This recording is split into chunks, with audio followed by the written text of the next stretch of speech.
Sir, you're charged with especially aggravated kidnapping. You're also charged with aggravated assault, and you're charged with theft of a firearm worth less than $2,500. You're talking about stuff that is not relevant. Hello and welcome to the Court of Public Opinion. I am the recovery addict, and boy, do I have a case for you today.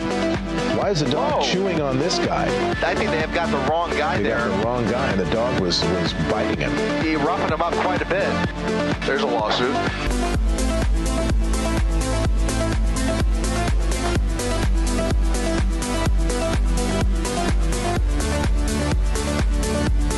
Nine out of 10 judges prefer watching the Recovery Addict live stream in their courtroom. The fireworks are not done. Now we're getting commentary on the case. Dahil mihi Anglican po is verbos Latinos.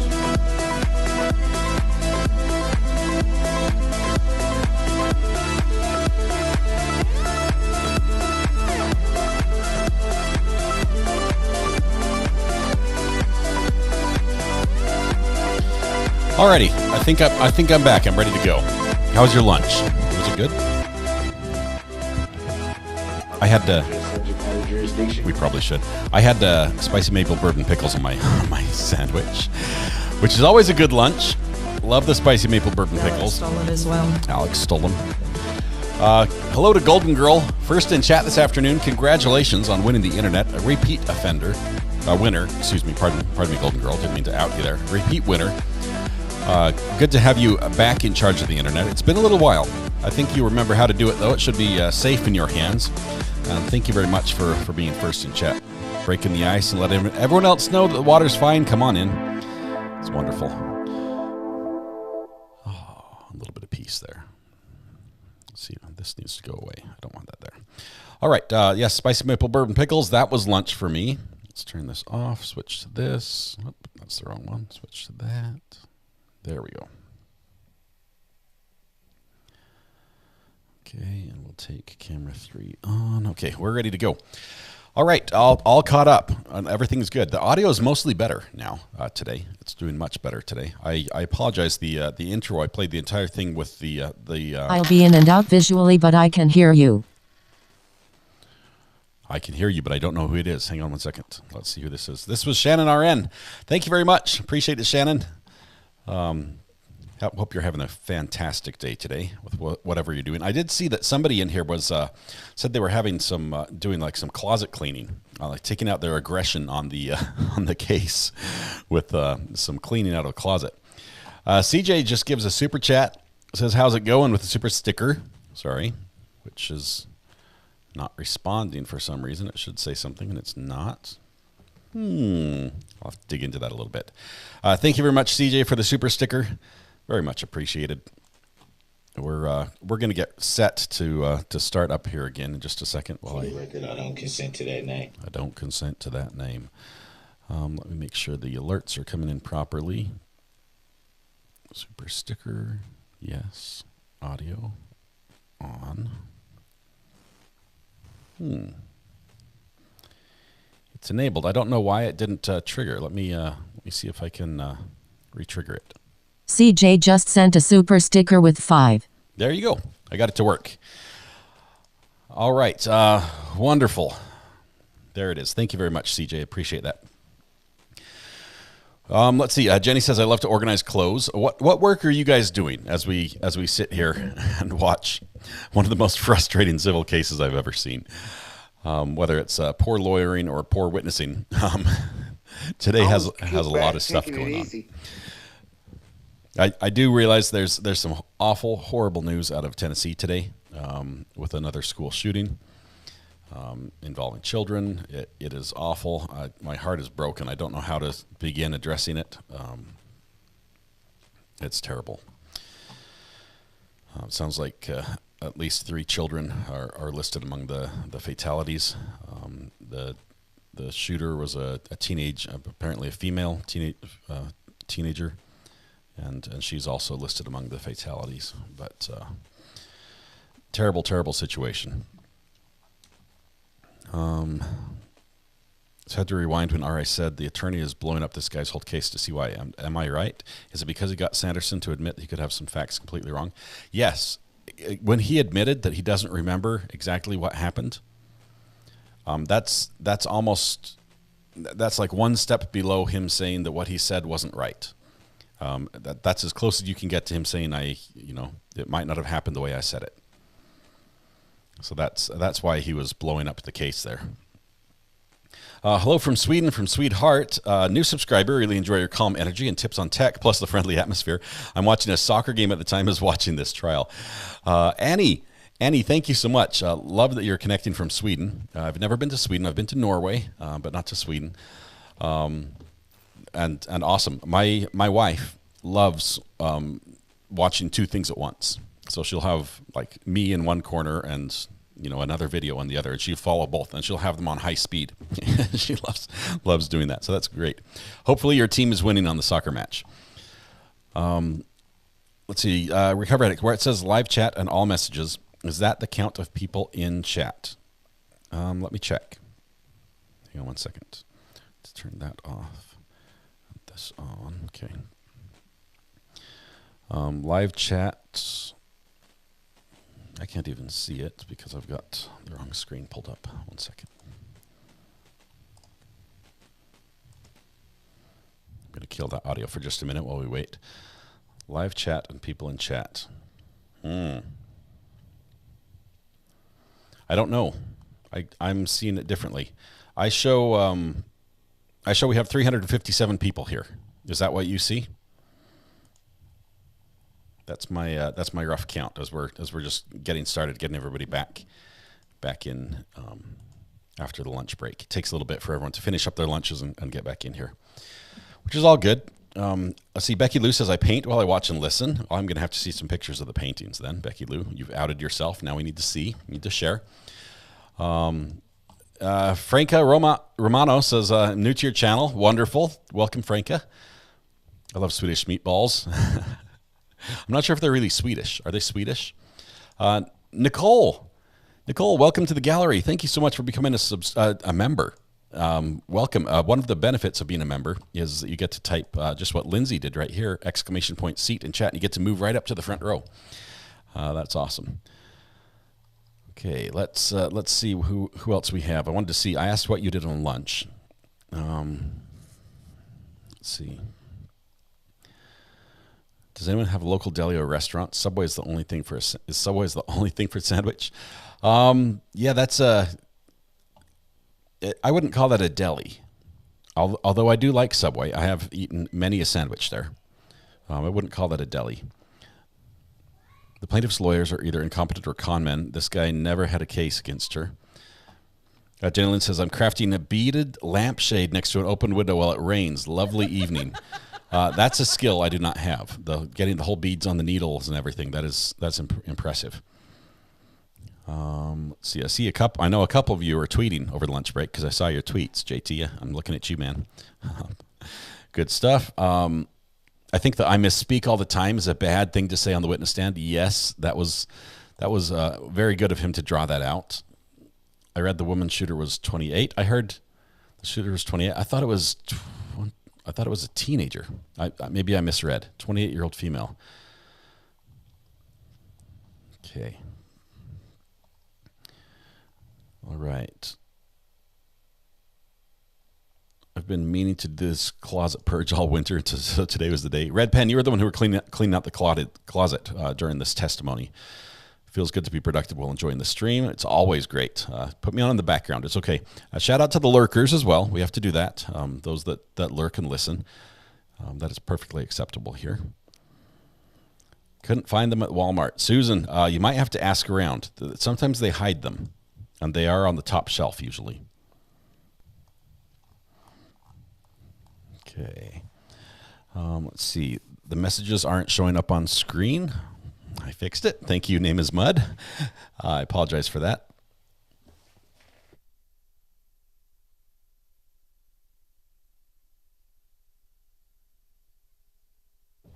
All right, Gail Pearson, I'm still here. Should be going back to bed, but I can't. Too interesting.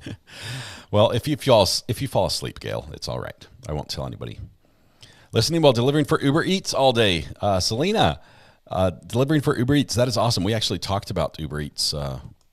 Was it a week on the last live stream or the one before, I forget, on our podcast, our Friday night podcast, we were talking about food delivery services and our experience with them and how it's a new thing. It sort of is a new thing. It's been around for a few years, but growing up, it did not exist, at least not in the state it does now. Did you look at my text to see how many mosquitoes were on that one trap? Yes, I looked at that, and there were a lot of mosquitoes. I don't know how you count them. I'm guessing with tweezers. Did you come up with the final number, Rebecca? I'm curious to see. Bite Me professionally counts mosquitoes. That's my understanding. Can't believe she called her a liar. Yes, I've heard it was a female shooter. Yes, it's a little break from what we would consider the norm, and it's sort of appalling that we have a norm, but it is a little different. Okay. I need to refill my mug here. Will I give JB a shout out again? I will do that, Debbie, just for you. But first, I have to get some water. So here you go.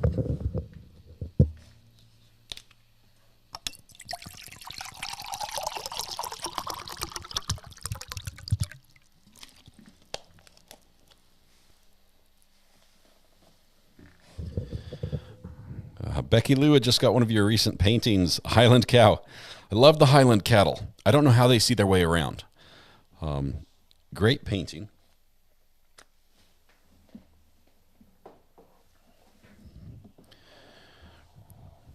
Just looking here. I think I can, well, I'm on manual focus. It's a cool painting. It's a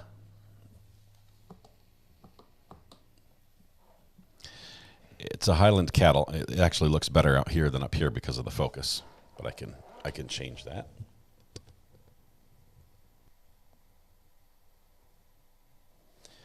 Love the Highland cattle. That's exactly what they look like too. That is not relevant. There we go. Appreciate the painting. Is that it's a recent painting? Is that oil? Trying to see what it is. Trying to zoom in to see if it's an oil painting. I think it's oil painting. Looking for the texture. Mosquitoes are pests. Whack. Yes, I agree. I used to do a lot of night fishing for like catfish, and that's also a way to count mosquitoes, but you're the bait in that case. Lynn, good to have you here. Lynn Hoke, good to have you here. I didn't see you this morning. I probably overlooked you. I did miss several people. I apologize. Several of you at the very end of the live stream said, I'm ignored again type thing. And I don't try. I promise. I wish I could call everyone out at the same time and get every single one of you. Sorry, JT. Yeah, the water sound effect has that effect.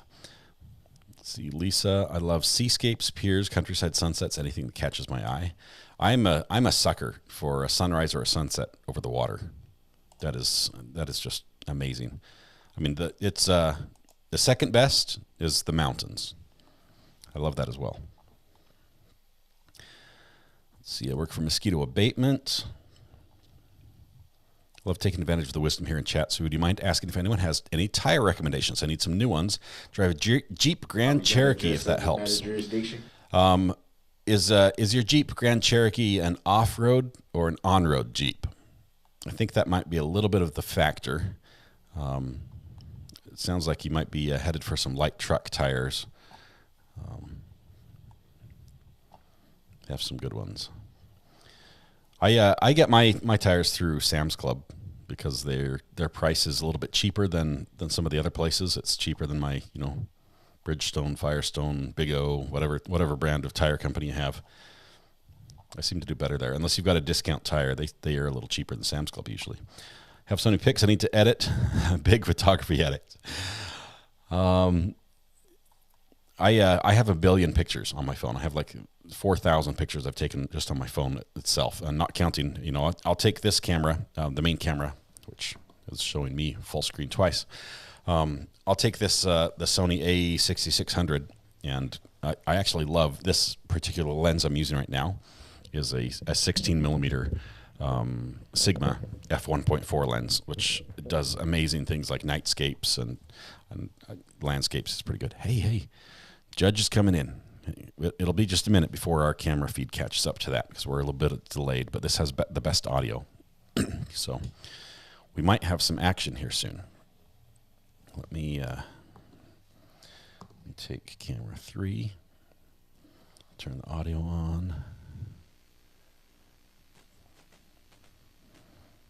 Fix the audio.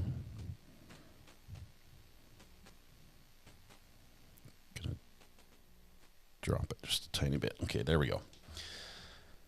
All right, I think we're coming back into court right now, so give us just a minute. The Law and Crime feed is about a minute ahead of the feed we're on right now, which is much clearer audio-wise. So it's worth it to wait just a little bit and then catch up. There we go.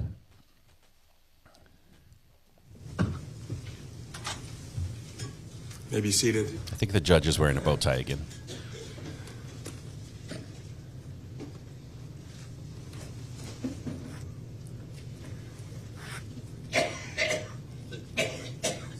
Someone's dying in the gallery.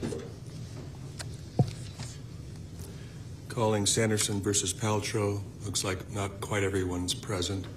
As soon as you are ready for the jury, let me know. There's Paltrow and her security guard right behind her. She has a binder in her arms. Not sure what she was reviewing.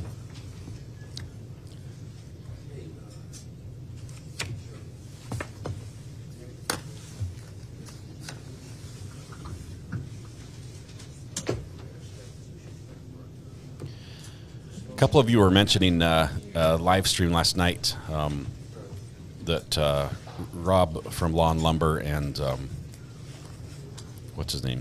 The behavior arts guy. Like Stingley or something. Bigley. I can't remember the guy's name off the top of my head. Put a stream together. It was pretty awesome. If you like reading into the behavior arts things. If you're not for behavioral analysis, you probably won't like it. But it was very insightful. Just the things they draw out, and I don't. Granted, he took his spin on what he was observing and said this is what he perceived. It did seem to line up with how I felt about the trial. So whether or not I'm looking at everyone's behavior and saying they're doing this because of X, Y, Z, the conclusions seemed to line up with my conclusions, even though I couldn't base them in they're doing this because of this body language behavior. Like, because Gwyneth Paltrow stands up and has her hands in her pockets when the judge is talking to them. You know, what does that mean and things like that. It's pretty interesting if you like, and I love Law and Lumber as well. Rob did a great job there. Looks like we got a binder that's not ours up here. Got a binder that's not ours up here. Spidey, that's his name. Spidey. Oh my goodness, thank you. Ready for the jury, counsel? All right, we're ready. It's entertaining. I would agree. It's very entertaining, and I like it. It's fun. Jury's coming in, so we're kicking it off with a bang. I feel so much better after eating some food. I was just hungry, is what it was. I think I was just hungry.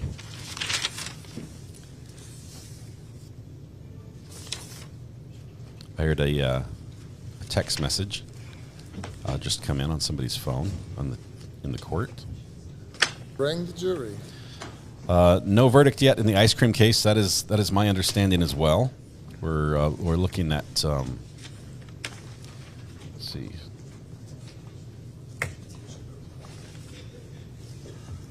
Ice cream case is the top right-hand corner. So we're waiting for action down there. I've watched it all through lunch, and nothing really has happened at all. So we'll keep an eye on that when something happens. We'll try to follow that. Unless it's, we can't listen to two things at once. We could, but it gets really confusing. I could make it so one trial is in one ear and one trial is in the other, and you could listen, depending on which headphone you had in, you could listen to whatever trial you wanted and watch them both. That would be a little confusing for those that don't have headphones. On road, frequently on dirt and gravel roads. We'll be up in the Sand of Texas coming up, looking for continental terrain, contact Bridgestone Dueler. I think you're on the. I've had really good luck with Bridgestone. I haven't had as many as the Continentals, but I've really liked the Bridgestone tires I've had, ATs.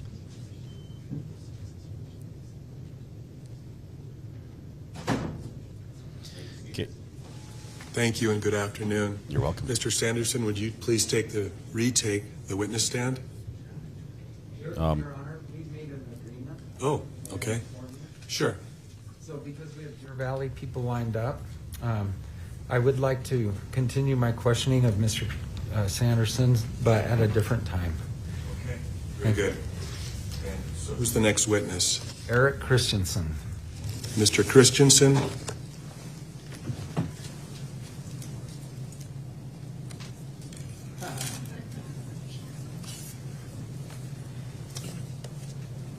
If you could come right up here, sir.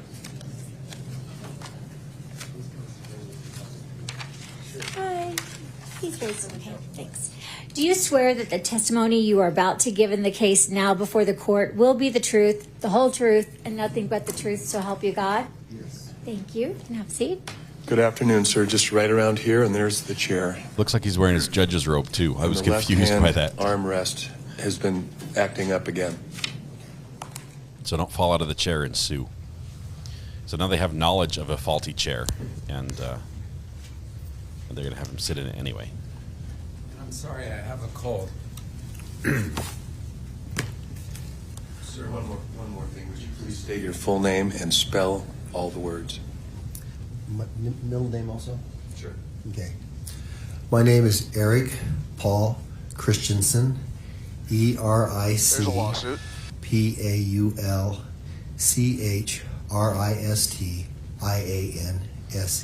He's clearly with Deer Valley. Let's introduce yourself. What city do you live in? I live in Camas. Okay. Camas is at the foot of the mountains. Married kids? Next to... I have 2 children. Uintas. They're both in their 30s. I have 2 grandchildren. And skiing has been a big part of your life. Is that fair? It has been. I've been a ski instructor for 44 years, 39 of those at Deer Valley. And wow. I can think of what a ski instructor is, but just comment a little further on that, would you? What is a I ski teach instructor? people to ski. Once I came to Deer Valley, I went through both of my levels of certification. There's 3 now, but they've added 1 on the front end. But we're members of the Professional Ski Instructors of America. We happen to be in the Intermountain Division.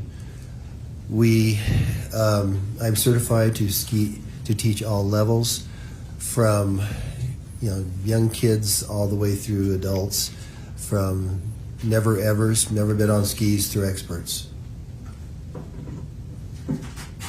Okay, I talked to your wife. She's been in the ski industry 50 years too.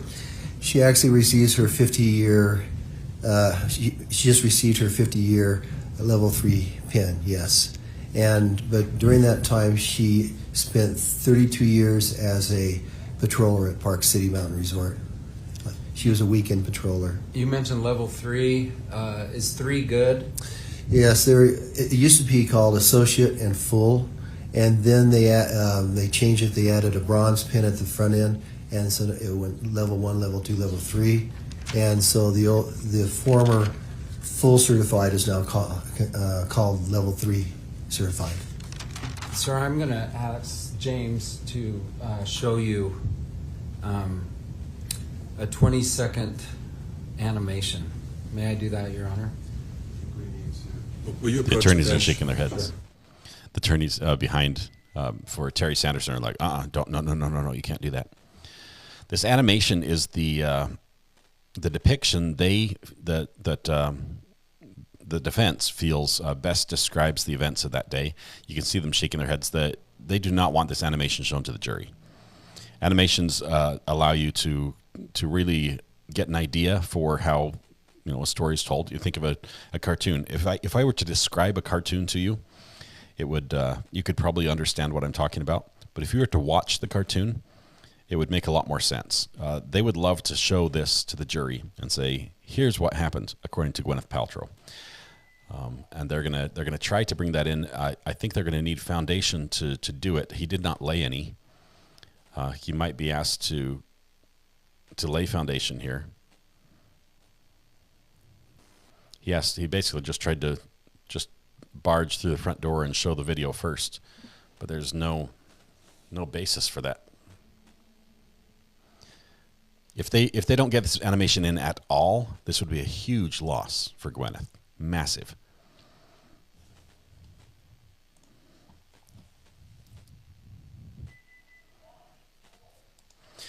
Yeah, it is odd to break up the testimony of a witness like this. They did that, though, because of these time windows that they need to have met. Witnesses are only available at certain times. You can object at any time. Both sides can object. Even during opening and closing statements, there can be objections, although those are frowned upon. Those are like bad form type thing, but we see it done.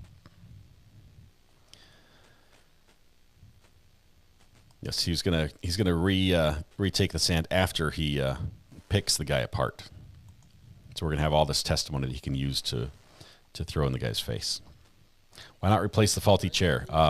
Budgets. I don't know. They can have my old chair if that works. I pictured a young guy too, Mo. A couple of you said that, not what I pictured.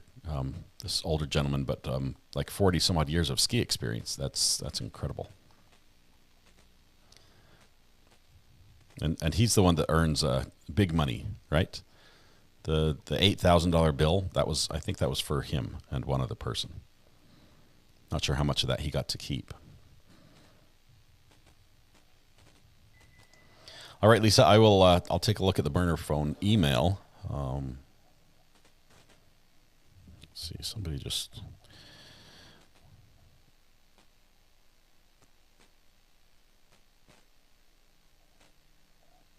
Okay, I've got a spammer. I know it's a spammer who texted on my actual phone number, my non-burner phone number, and they're pretending they know me and that they're trying to get information about a pet that I had them take care of or they gave me to take care of. It's never happened. Do I have permission to really be mean to them? It's I don't know. Part of me wants to just really mess with them, but yeah, we'll see.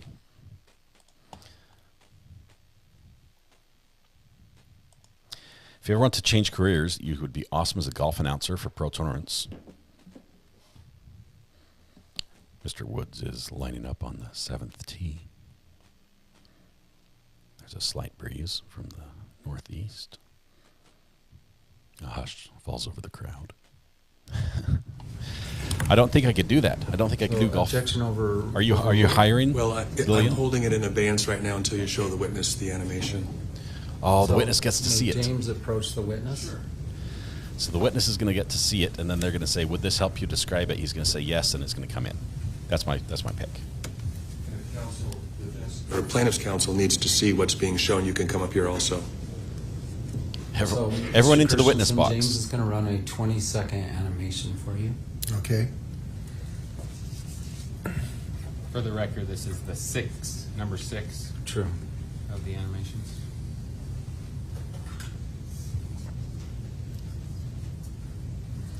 I'm imagining like stick figures on skis. Think of the splash screen for this live stream. It's like that, but simpler. You got little guys skiing There's down. There's no sound. Please tell me when it's over. Have you reviewed that? Another soundbite. Please tell me when it's over. Okay.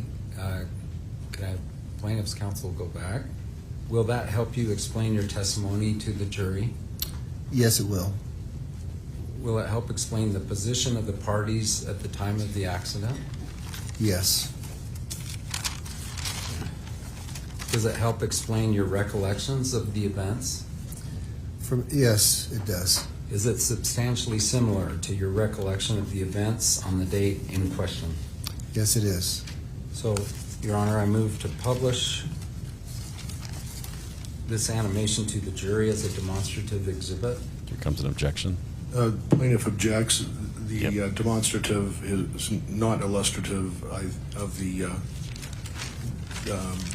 witness's viewpoint, and if you wouldn't mind, Your Honor, I'd like to have another sidebar. Okay. Yay, more sidebars. That means we get to ask more questions. Okay, so everyone's saying yes, I should mess with them. I'll tell you, this is a text. I get these a lot, and I think it's because my information when I was working for the Department of Defense was stolen from the Office of Personnel Management, like OPM. Lost all my data, and everything about me was stolen, as well as millions of other people, I think.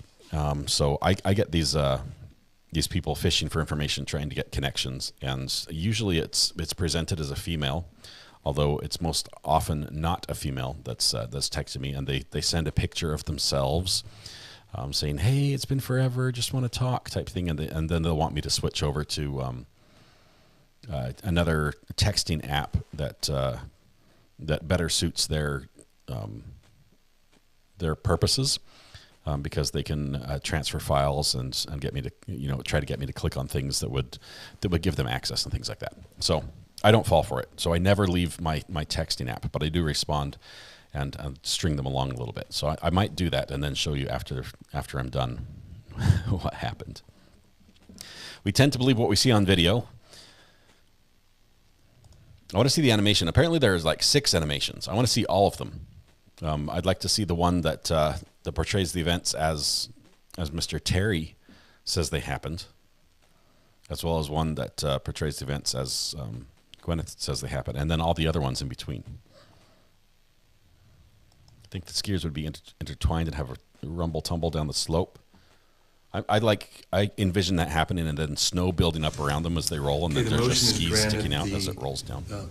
Animation number 6 will be received for demonstrative purposes, and if the jury will recall, jury instruction number 18 addresses evidence like this. Certain charts and summaries, in this case an animation, sometimes referred to as demonstrative exhibits, will be shown to you to help explain the evidence. However, these charts and summaries, and in this case an illustration or a animation, are not themselves evidence, and you will not have them in the jury room with you when you deliberate. You may consider them to the extent that they correctly reflect the evidence. All right. Let's play the animation, and then we're going to go back and talk about it. Is this from your viewpoint? This one would be from my viewpoint, yes. And let's be clear, this is not a GoPro video. No. This is a creation. It's not an actual video, correct? That is correct. All right. So this is from, if you had a camera on your forehead at the time, does this sort of illustrate your testimony? It will. Okay. It's been admitted. Mike's Foundation.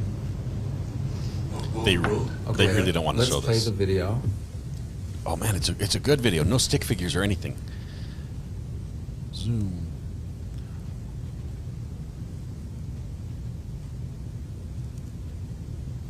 Here I am watching everything happen. Everyone's skiing nicely. Crash. Hey. Skis uphill. All right, we're going to take this kind of piece by piece. Let's go to the very beginning. Do you know the bandana run? Very well. How many times have you skied that? Well, I've been at Deer Valley for 40 years, actually. I would say that the bandana run has been there for about 30 of those, and it is the only access to go directly from Flagstaff Mountain to the Empire area. And do you recognize this, for instance, this little cabin there on the left? Oh, yes. What is it, a private home? It's a private home. Do you recognize those? And I have a little laser here, if I'm doing this right. It's going to melt. Do you see those buckets right there? Yeah, those are green foam tubes that cover up the snowmaking. There's water and air, or water and electric, depending on what type of system they have. And does that provide some landmark in where this collision occurred? It does. Okay. Was it essentially across from them? What do you mean? Where the collision occurred, was that sort of across from the snow equipment? It would be in that general area, yes. Okay. And then there's some people here. So who's the orange, the guy in the orange? That would represent Moses. All right, so let's back up. Were you hired by Ms. Paltrow to help Moses that day? It's always Yes. bad when you can't pronounce your client's Had you name. helped him before? This was the third time I had skied with him, twice in the previous year, and then this trip on this year. Would you lie for Gwyneth today? No. Are you testifying truthfully today? Yes, I am. By the way, you were called a bully this morning. Have you ever bullied a guest at Deer Valley? Deer Valley takes their guests very seriously, and if an instructor is has a confrontation with a guest, we don't last. We are supposed to be polite to everyone, and I was polite to Mr. Sanderson that day. And have you been polite to every guest in 40 years? I've never had a reason not to be. So, yes? Were you Yes. a bully to Mr. Sanderson? I was not. Is that a ridiculous claim? I feel that it is, yes. And you were personally named in this very lawsuit. Your Honor. Sustained as to relevance. Goes to credibility, I believe, Move to Your Honor. strike, Your Honor. I'll follow your order. Okay. That would be good. There's been an allegation just this morning that you stood by and yelled at an unconscious man for 2 or more minutes. Did you? Leading. I'm asking to comment on it. It's a prefatory statement. It's fine. Overruled. Did you do that? I did not. No one was ever unconscious during that period of time.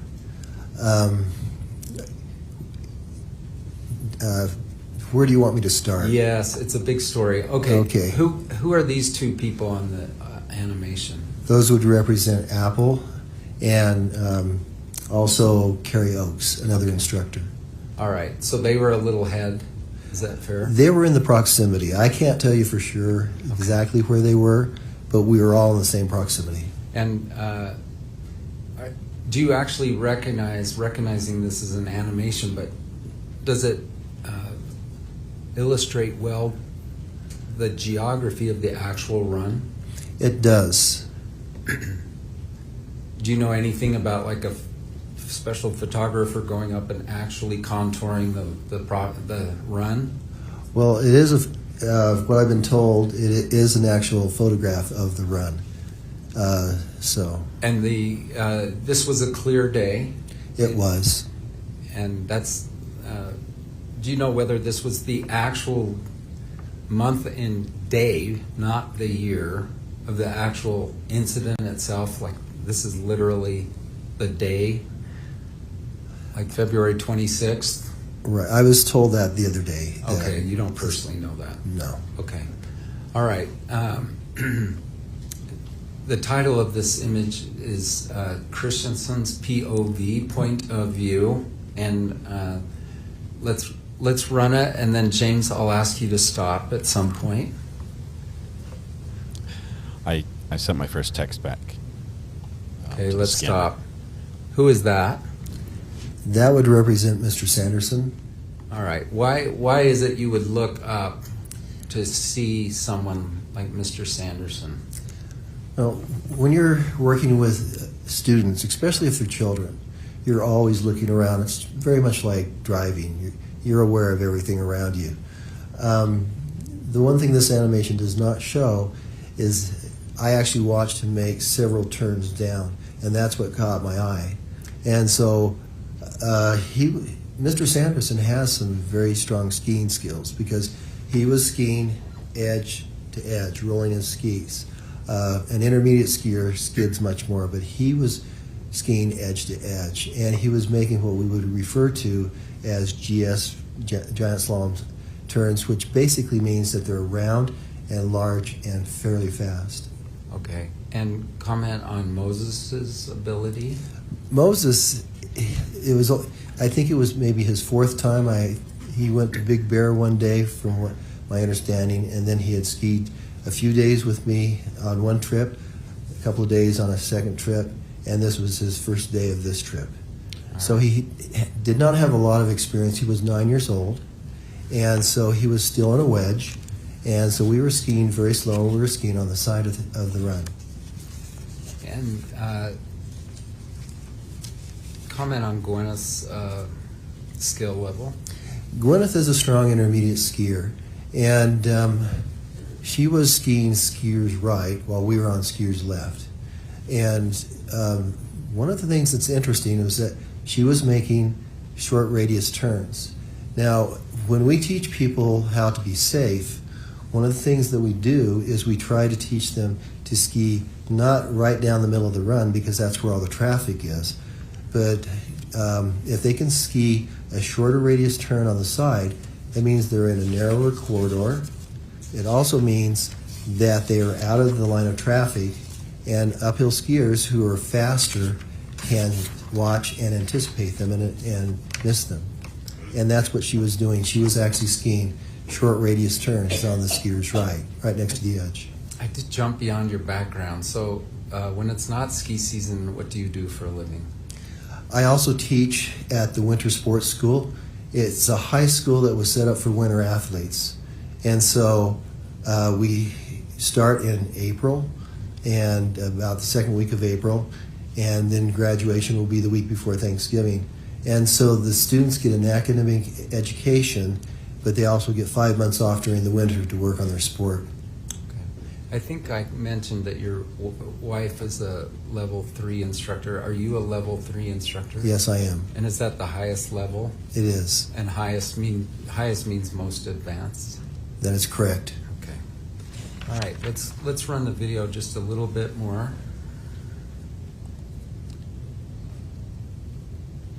Okay, let's stop. Who is, now, say again who all these people are, would you? Who's that on the far end? On the far end, that would be Miss Paltrow. Okay. And let's go a little further. Now, let's stop. Okay. All right. Craig Ramon said when he heard a sound, he turned. Is that what you did? Well, of course, when I heard a scream, that's when I looked back. He's claimed to be the only eyewitness who essentially heard and turned, but you also heard and turned. Is that right? That is correct. And was Ramon immediately on the scene? He was not. What happened was I had been watching Mr. Sanderson ski down, and because I was aware of my students on that side, but as soon as he passed us, I looked back at Moses, and it was mere moments after that we heard the scream. All right, so whenever you say a pronoun like he, okay, I'm Mr. going to Sanderson. actually ask you to clarify who. Sorry about that. All right, so just say that last sentence again, would you, with using the name? Okay, so Mr. Sanderson was skiing down, making fairly large turns, and he had accumulated a fair amount of speed. I watched him while I was watching my kids. I was paying attention to both, and as soon as he passed us, and I wasn't concerned with him hitting us, then I turned back towards Moses, but at that point he was very close to Miss Paltrow, and I looked away. I did not actually see the collision, but I heard her scream, and that's when I looked up. But Ramon was not on the scene for how many seconds? I would say at least 45 seconds. I mean, Miss Paltrow was already up on her feet. We were getting Mr. Sanderson up on his feet. He was very late to the scene. Okay. I would just assume that he was not as fast a skier as Mr. Sanderson was. All right, so let's be clear. Did you literally see the moment of impact? I did not. All right. Did you hear and turn? I did hear, and I turned, and by that time, they're already moving on the ground. And who's on top? Miss Paltrow is on top. All right, and let's finish running the video, if you don't mind. So is this you skiing over to them? It is. Is this more or less what you saw?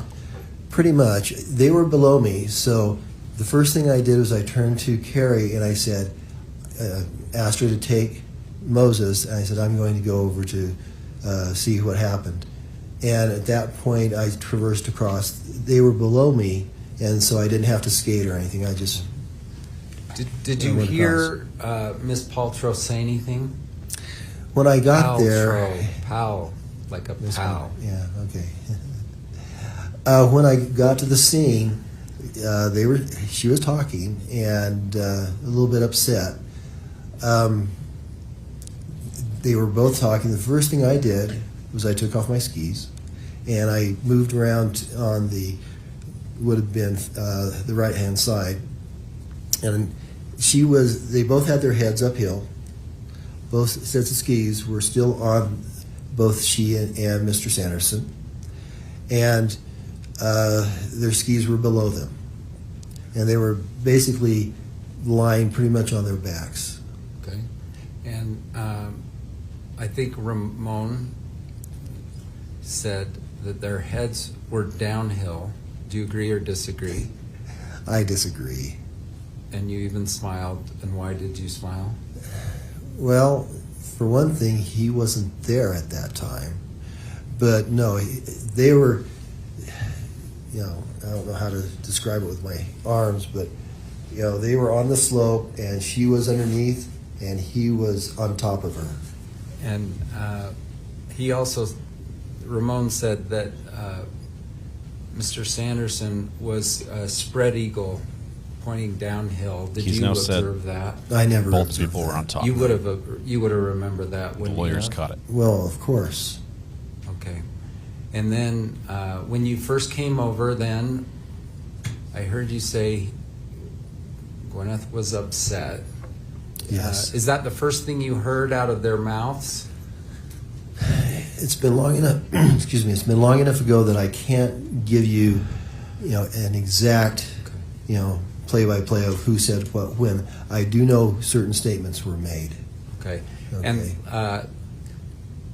did you hear Mr. Sanderson say anything during the entire incident? Oh, of course. What were those things? Well, at the first, he was apologizing to her. You heard that with your own ears? Yes, I did. And but when they started responding to my questions, the first thing I needed to do is get their skis off. It's very hard to get up on any slope with your skis on. A lot easier to take them off.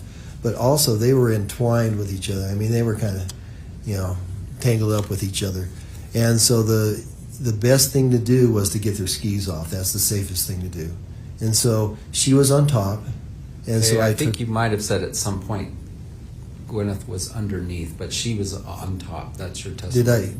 Yeah, I didn't catch I'm sorry. it. Did I get that backwards? My partner said you did. I didn't actually catch that. Just be clear. Okay. Who was on top?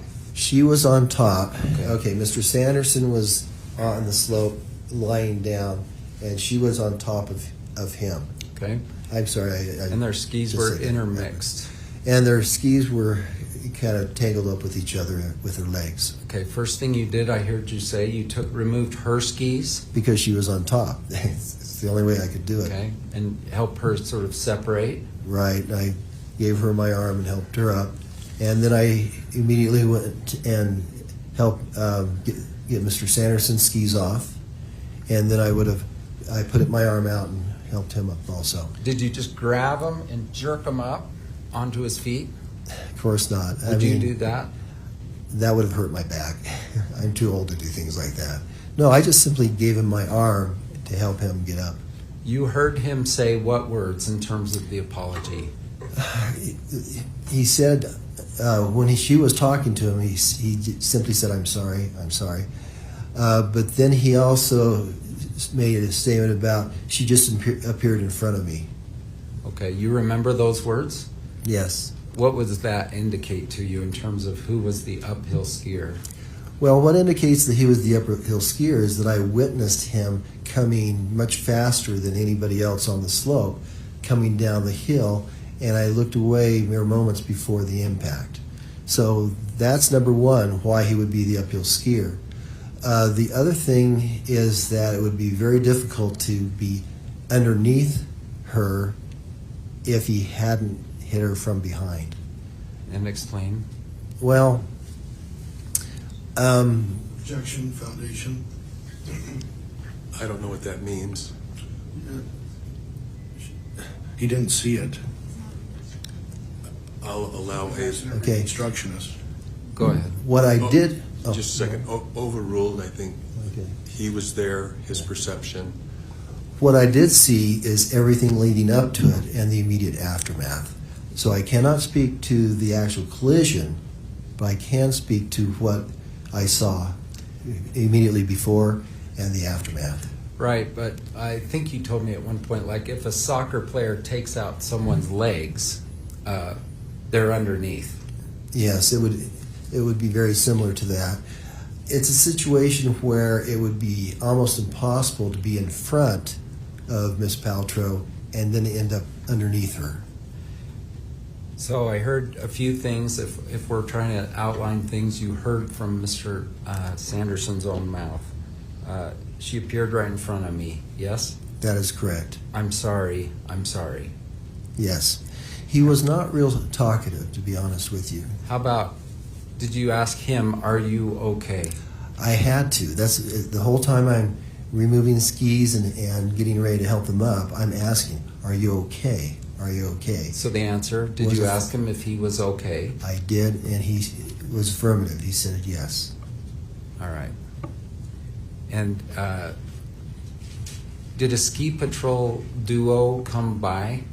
They did. It was just a few minutes later than that. Now, by this time, Mr. Ramon has arrived on the scene. And so two patrollers were just making a ski by, and one of them came up to us and said, do you need any help? And Mr. Ramon, Mr. Sanderson, spoke to each other. I was still kneeling on the snow, getting their skis ready. And whatever they said, they turned to the patroller and said, no, we don't need help. All right, so they talked to each other quietly out of your hearing? That is correct. And did you try to influence them, like, say no, say no? Of course not. Okay, that's ridiculous, isn't it? Yes, it is. And what did they say? Who spoke? Who declined help? I would assume it was Mr. Sanderson, but they looked directly at the patroller and refused help. All right. Courtney, your diagram is very accurate to how this happened. I'm not okay. We're going to submit that as evidence. Mr. Sanderson said, I am not okay. What happened? What would have happened? That would have changed the entire situation. People on a ski slope have minor bumps and things constantly. Objection, speculation. Oh my God. Maybe you could rephrase the question as phrased. It is speculation. Well, what have you observed over 40 some years? 44 years. With Just a vagueness. With regard to skier collisions.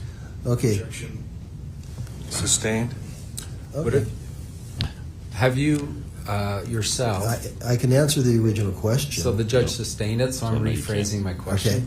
Yeah. I'm just wondering, have you personally come across skiers who have collided before? Yes. And just comment on what you've observed. If they're Objection overbroad. Overruled. If they are both in a situation where they each claim they're okay, typically the two skiers part ways and ski off. If anyone is hurt, now it's a total different scenario, and patrol will have to be called. Statements will be taken. Patrol will assess how much injury there is, whether they need to be taken out in a toboggan or whatever. And so patrol takes over at that point, and we become simply witnesses. All right. Was this important to you to know the answer to that question, whether the skier from his own mouth felt he was okay? Well, of course, because if either skier had said, "Oh, I'm hurt, I need assistance," that would have changed everything. Okay. That would have, made it so we would have all stayed on the scene. And if Mr. Ramon and Mr. Sanderson had said to the ski patrol person, we need assistance, would that have changed anything? I would have been there the whole time, yes. Okay. Debbie, this is the best comment ever. Gwyneth testified, essentially, she said, you just skied into my effing back. All right. Did Mr. Sanderson say anything like that? No, he did not. What did he say? She appeared right in front of me. She appeared right in front of me. That's a little leading. You didn't know that he had a blind eye at that time? No, I did not. Okay. Your Honor, I'm now going to have James show an additional, just to the witness himself, an additional animation. They're going to fight this one too.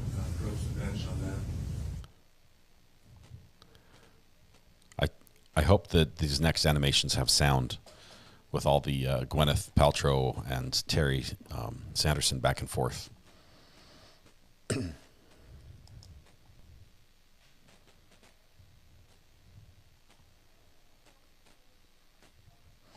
Okay, I forget what questions I was supposed to answer during the break. A couple of you had some, and I apologize. I've now forgotten. Let's see. Scrolling back.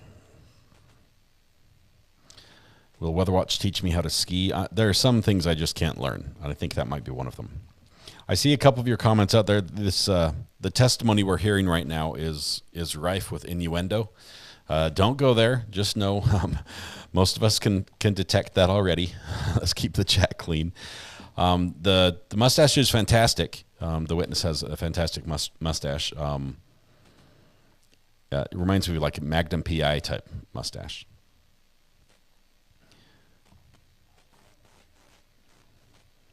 Let's see. Salty said, what's the deal with the black robe from this witness? That's one I was going to get to. Salty, that one is, the witness is wearing it's a pullover. It's just it's like a sweater, but it's weird material that happens to very closely resemble the design of the judge's robe. It also happens to be black, and so it is a little bit confusing. When he was first getting sworn in, I was asking why the judge was getting sworn in by the clerk. It seemed odd, but yeah, it's a unique look for court. Dressed to impress. I guess he's trying to impress the judge by mimicking his style. Salty says, Scott, like your coverage of the case and hope you got the chair back after the kids had fun with it racing down the house. Yeah, this is the new chair that I'm in right here. This is they're not allowed in this one. They have my old one, which they're racing back and forth in the hallway, even as we speak. I can ski, but I can't ski, but I can snowboard. It makes no sense. I can snowboard. I need my 2 feet firmly attached together because they don't go parallel to each other, and I end up doing the splits or crossing my toes, and it just ends badly.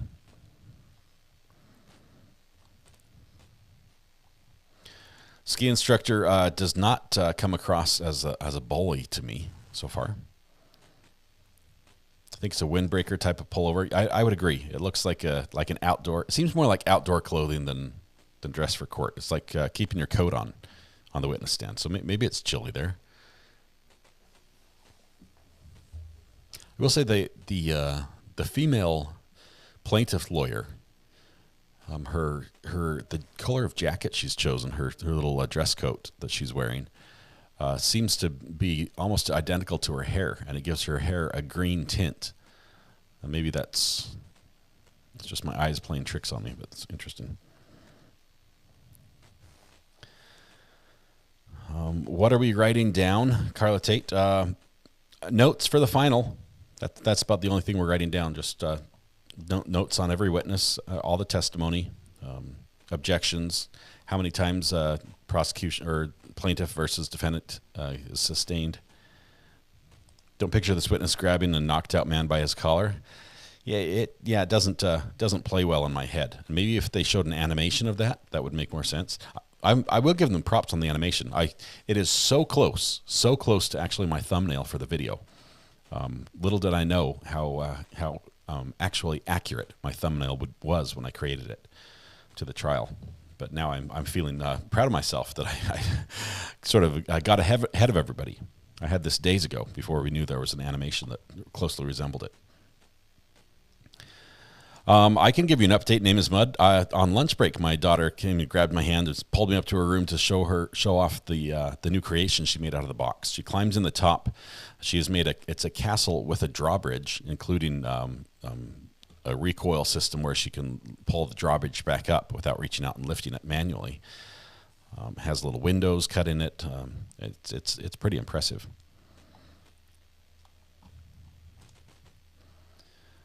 I have no desire to ski. I feel the need to know my limits in all things. One of the command outputs, grab a pencil. Oh, okay, that one. Andy, if you ask for the burner number too many, closer than a minute apart, it will tell you to stop asking until you're ready to write it down, basically. I think that's what the response was supposed to be. At least that's the idea behind the response. Thank you for your patience. Thank you. Mr. James is going to show you another animation. It's also about 20 seconds and also does not have sound. And this is going to be number 1. And it's from what view, James? It's called Looking Uphill. Is the name. Looking Uphill. It's the same animation. Probably you can set a viewpoint, and instead of having to be a certain individual, you can use a fixed point in the animation and watch the whole thing proceed from there.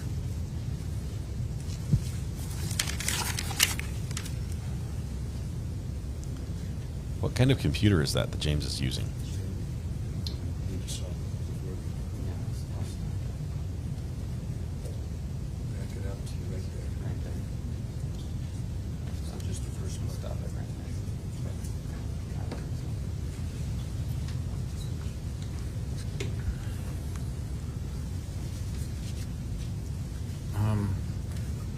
By the way, I wanted to introduce the fact that Deer Valley's lawyer is here. Is that true? Far right. You're right. My right. Other right. And I don't there represent he is. you. Hand up. Is that true? That is correct. He's nodding. Wearing the tie. Okay. Maybe finish laying your foundation. Let's do that, please. So you've had a chance now to review what we're going to call video number 1. Okay. That's correct. Will that help you explain your testimony to the jury? It will. And will it help explain the positioning of the parties at the time of the accident? Yes. And if I interrupted you, go ahead. Objection. Move to strike. That's opinion evidence. Overruled. And so this animation will be received again for demonstrative purposes, not as evidence, but to illustrate this witness testimony. Does it help explain your recollection of the events? Yes. Is it substantially similar to your recommendation or recollection of the events on the date in question? It is very similar, yes. So I will ask for permission now to publish this to the jury as a demonstrative exhibit. For that purpose, and it'll be stopped where I've indicated to Mr. Egan to stop it. Okay. Play it. Roll the tape. You see all these people identified. The woman on the left, top left. Did you observe her? Mr. Sanderson did, but I'm doing a little laser. Mm-hmm. Did you personally observe that person? I saw her, yes. She was described by Mr. Sanderson as sort of a more beginner person that he did not want to hit. Okay. What do you recall? I don't recall much because she was not a skier that I was concerned with. Okay. She was on the other side of the run. I did see her, but she was not skiing fast, so I really didn't pay much attention to her. And then on this side, is there a bit of a little cliff or ridge here on the skiers' right? It's not a cliff, but it is a drop-off. Right. As most ski runs, they're created with bulldozers and machinery and to create a run, and so there's always an edge from the man-made feature. And do you recognize these? Are these the snow-making equipment buckets on the right? Right. It's basically utilities. Okay. Here it would be one would contain water and one would contain compressed air. And at the top of this run, on this exhibit, is that the very top of the entire run? Of the bandana run, yes. You can see a lift up in the upper left-hand corner. That would be the ruby lift. That's like if prove you're not a robot. I would have missed that actually. Okay. Okay. Then it says Paltrow. Is that round? Okay. Sanderson is identified in blue. Do you see that? Yes. Christensen, is that you kind of represented? Okay. Yes. Moses is in orange under this. You with me? Yes. Carrie Oakes, is she the instructor for Apple? That is correct. All right. By the way, plaintiffs asserted in their opening that Ms. Paltrow was reckless and dangerous on this hill. Did you observe that? Not at all. All right, let's run through this from start to end, or start till the crash. So we're going to stop right before the crash. Roll the tape, James. Here we go. Paltrow, here he comes.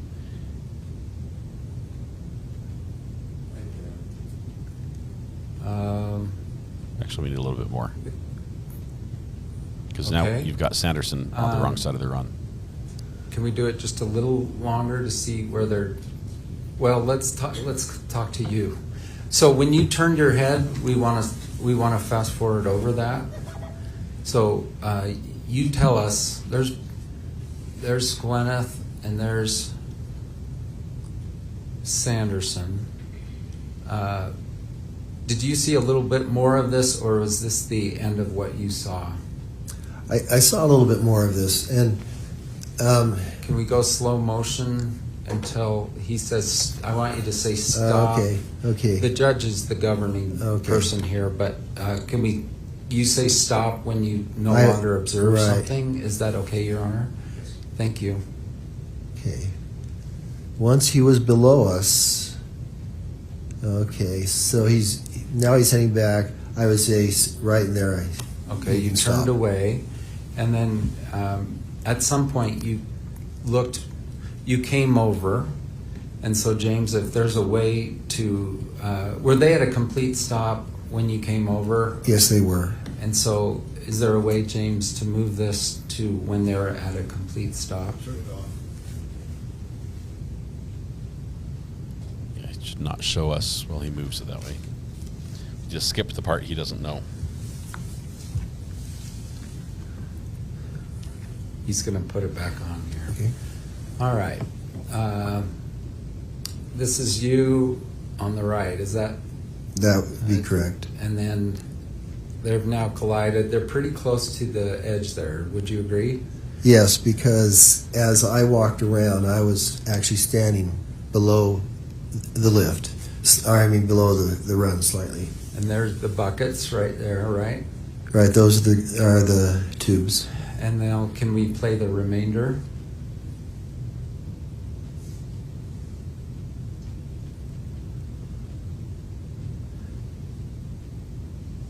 Thank you. And Moses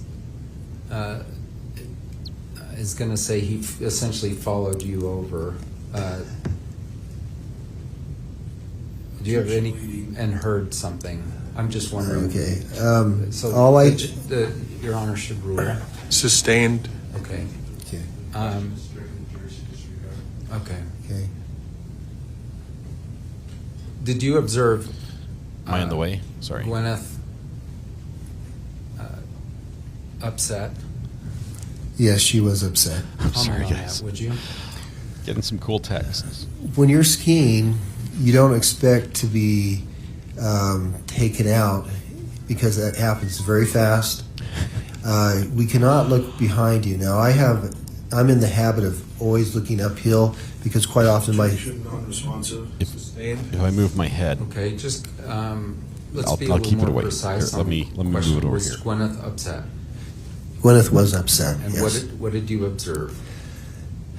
As I came across, she was speaking to Mr. Sanderson. Once again, the first things I did was ask if everyone was okay. Did she yell at him? Is that better? I don't know that she yelled. I remember that she was speaking quite sharply, but I don't know that I would say she yelled. I can't recall that. In your experience, is it the person who hit that says, who hits the other that says, I'm sorry? Objection, overbroad. Overruled? Go ahead. Who apologizes typically? Usually the person who runs into the other person is the first to apologize. And who's mad? Objection. Who's usually mad? Excuse me, objection, that speculation, vague, and overbroad. Overruled? So who's usually mad?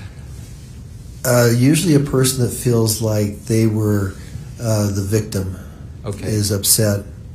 And have you seen collisions where there's a dispute, like you did it, no, you did it?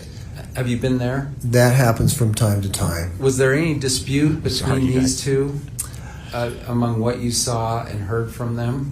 Mr. Sanderson never said, you ran into me, or anything of that nature. So was there any dispute to investigate that, like who's telling the truth? Not at that time. And did Ramon, by the way, did he ever come to you and say, like, hey, I saw it, and she hit him? He did not. He never said a word to you, right? No.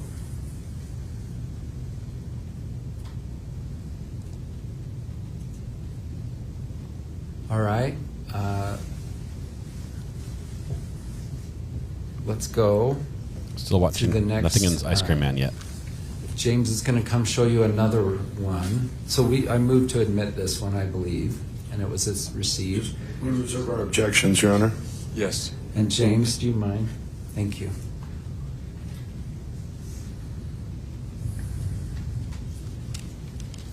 I need to find out where this individual, the witness, got that little pullover, the cardigan, whatever it is he's wearing.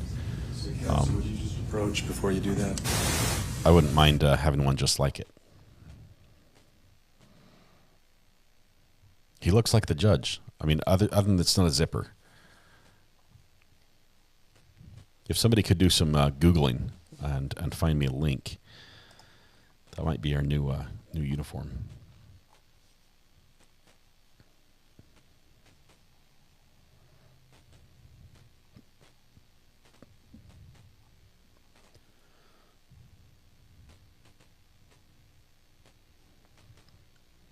It's probably a Walmart special. I don't think so.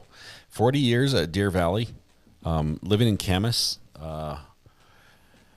If he's lived in Camas for 40 years, then he probably had a very inexpensive house. Now, trying to buy a house in Camas is a different story.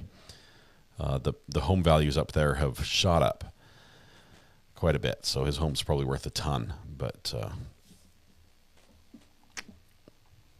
I don't think that's going to be a Walmart cardigan. No, we don't want to break. We just came back from break. Now, while they get ready for us. Okay, we get a recess.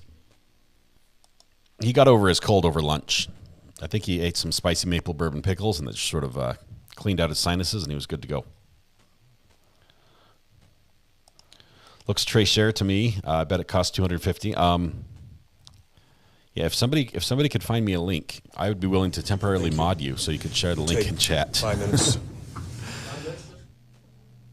James gets 5 minutes to get something ready. We're not sure exactly what. Judge has moved off to his yoga position. Oh, he's got like a quick escape in back where he can hide. You buy those where they sell golf apparel. So it's a golf. What's the name of it? Beautiful Sounds of Beautiful Places. Is that going to be like is it a sweater? They're handmade in Newfoundland and Labrador, and they're made out of like reindeer fur, right?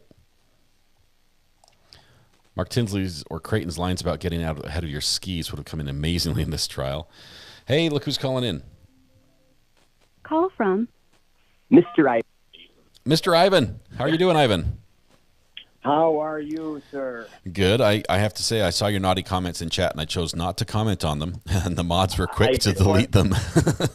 Mods, I just want to apologize. Sometimes I never know when I'm crossing the line, and that's why I have you. Yeah, okay? That's good. It's a good buffer. You are my buffer, mod. Yep. Don't worry. I take no offense. All is forgiven. You're good. How are you doing today, Ivan? Absolutely.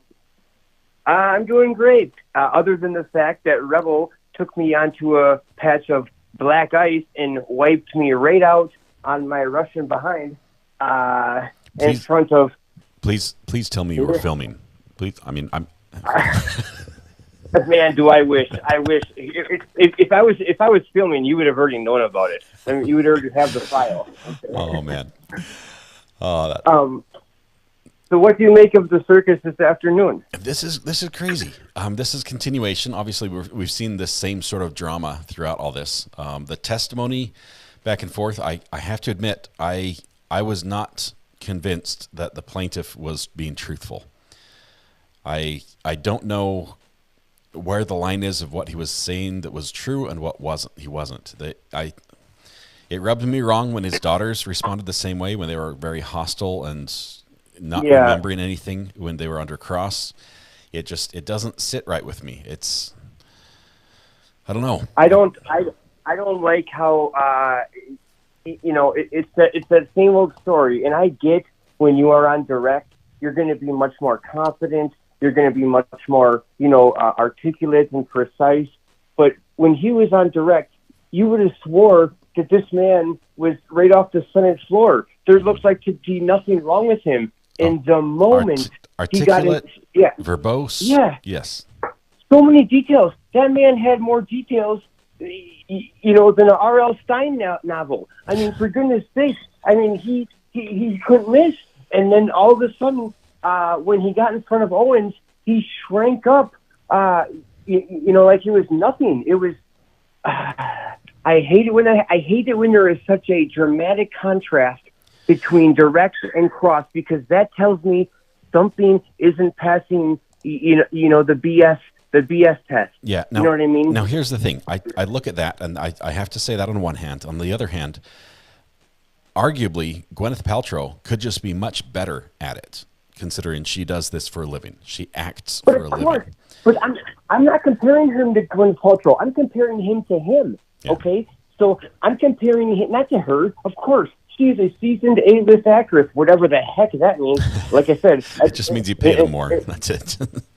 Until somebody told me her movies, I couldn't have named one to save my family's life. But needless to say, she has been compensated for her abilities, supposedly, okay? I'm not comparing him against her. What I'm comparing him against is him. And during his direct, he was as confident, and boy, he could tell a story, he could swoon, he could wax, all day long about the facts and details. I mean, when he was describing his trip down that run up until the accident, you would have thought you were reading a novel. And then all of a sudden, when blonde-haired Opie gets in front of him for the defense to question him, suddenly he has amnesia. Exactly right, what Eddie just said, just like his daughters. Like, he suddenly turned into this mouse of a man that suddenly couldn't remember his own name. And I hate it when there is such a contrast. That just tells me something isn't right. Yeah, I wouldn't mind in this case if no one got a judgment. If this was just like, hey, this was a crash on the ski hill. We don't know exactly what happened, but we know it probably wasn't how either of you portrayed it. And then what's that? Like, I know from civil cases, like, I remember when I was locked up, I watched a lot of Judge Judy when I was locked up, okay? And so because you only get like 6 channels. And so I remember several civil cases where she just said, nobody gets anything, okay? Neither of you get anything. Like, is that a possibility here? Yes, and if that's the case, yeah, okay. So fair enough. And so if that's the case, then boy, oh boy. So this is what I find interesting, is that is Terry, he has to win this, because think of the lawyer bill he's going to have otherwise. Yeah, I have to admit, Terry probably is doing okay financially. I don't think finances are a concern for him. He's a wealthy optometrist, an eye doctor. I don't know why they even make that word. Nobody can say it, let alone spell it.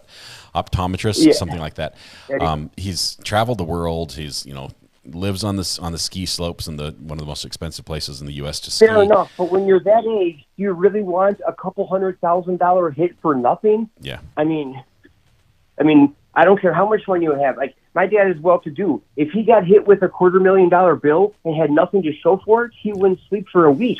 You know what I mean? Yeah. And so it does seem that he's driven here in this. That he is deadly focused on the goal of proving this right. And so I think he may become disappointed here in the next few days, maybe the week. As I said earlier, I think this is a lonely man who has alienated his children. That much has been testified against. He has driven away every woman who ever cared for him. And this is his swan song, okay? This is it. To stick it to this celebrity who he entitled that email, I'm famous. This is it.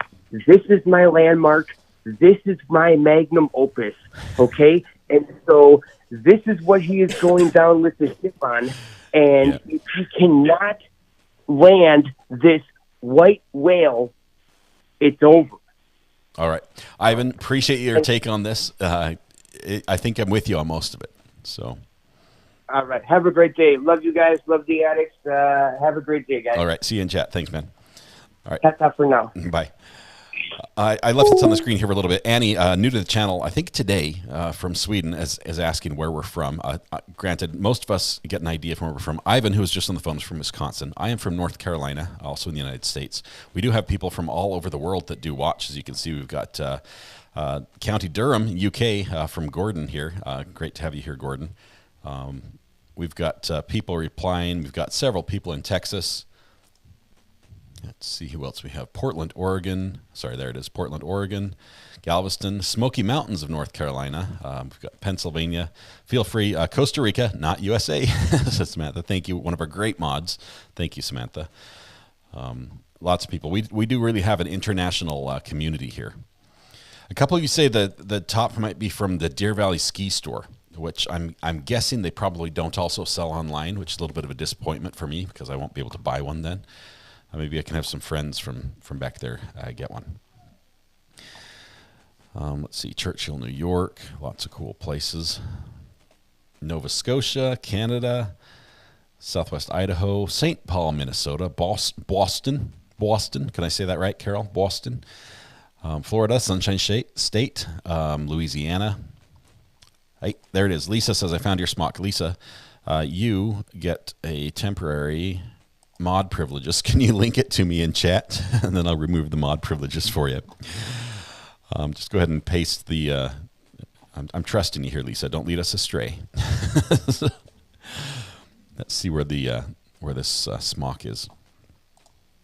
I guess smock is the name as well. Big Mike, the burner number, if you just type !burner in chat, you'll see that. It'll pop up.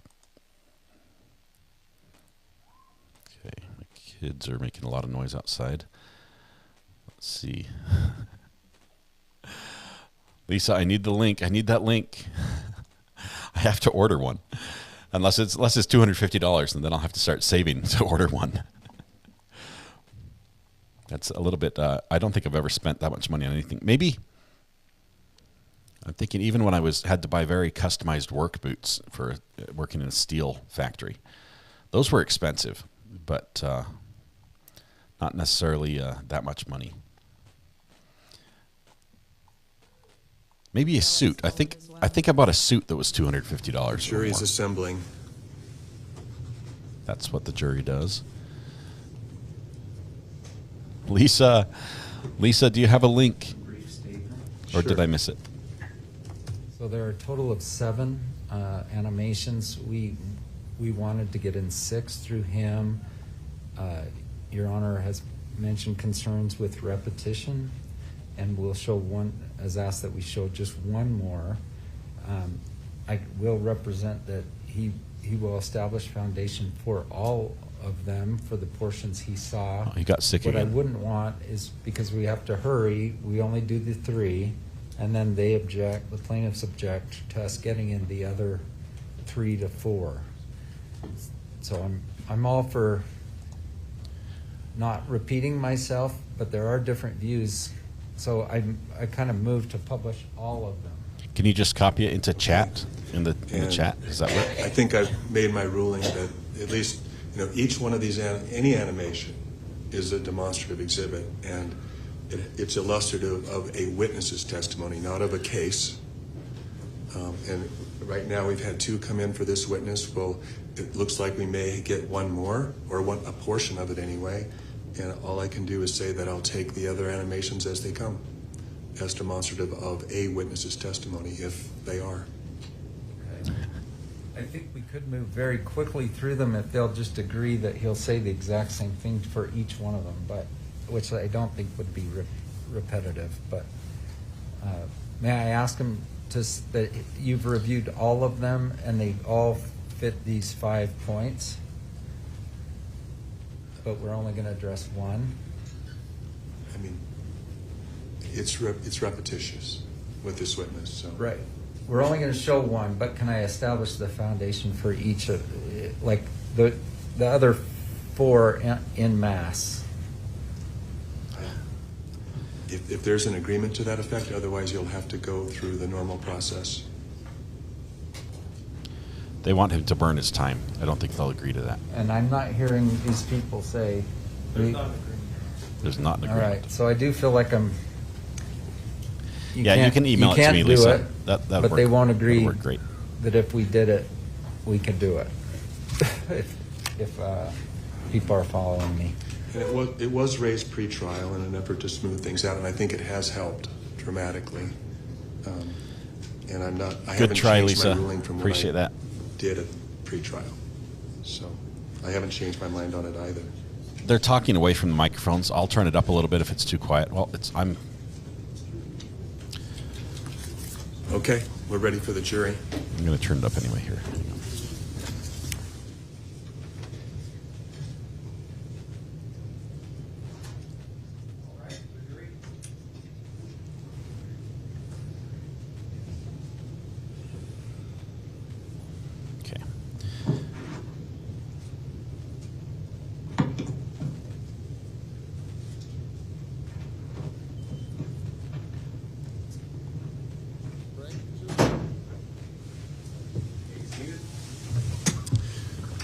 Let me just clarify for the record, Mr. Owens, if you give me just a minute. The last animation, which was called the Looking Uphill animation number 1 demonstrative exhibit, was received for demonstrative purposes from 0 to 8.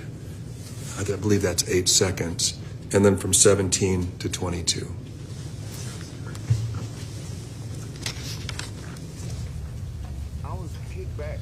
A jury is a jury trial. A judge, it would be a bench trial. We're going you to have show the one right more to video, a trial by okay? jury in the U.S. By the way, have you reviewed all 7 videos? You can I choose have, not yes. And as to, we're only going to look at one, but do they all help explain your testimony to the jury? Objection overbroad. Lex Foundation. Your Honor, Mr. Owens already ruled on that. He said, Your Honor. We're only going to talk now about the overview view. Okay. Overhead, thank you. Can Mr. Egan show the witness that? Yes, please. Animation, thank you.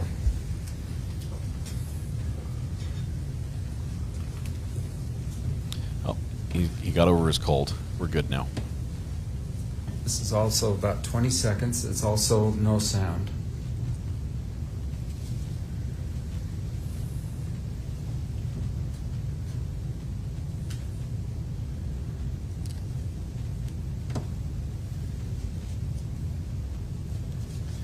Okay, well, that's playing. They've been arguing about these videos. The plaintiff does not want these animations brought in. The judges ruled that they can only show the parts that the witness has testified to.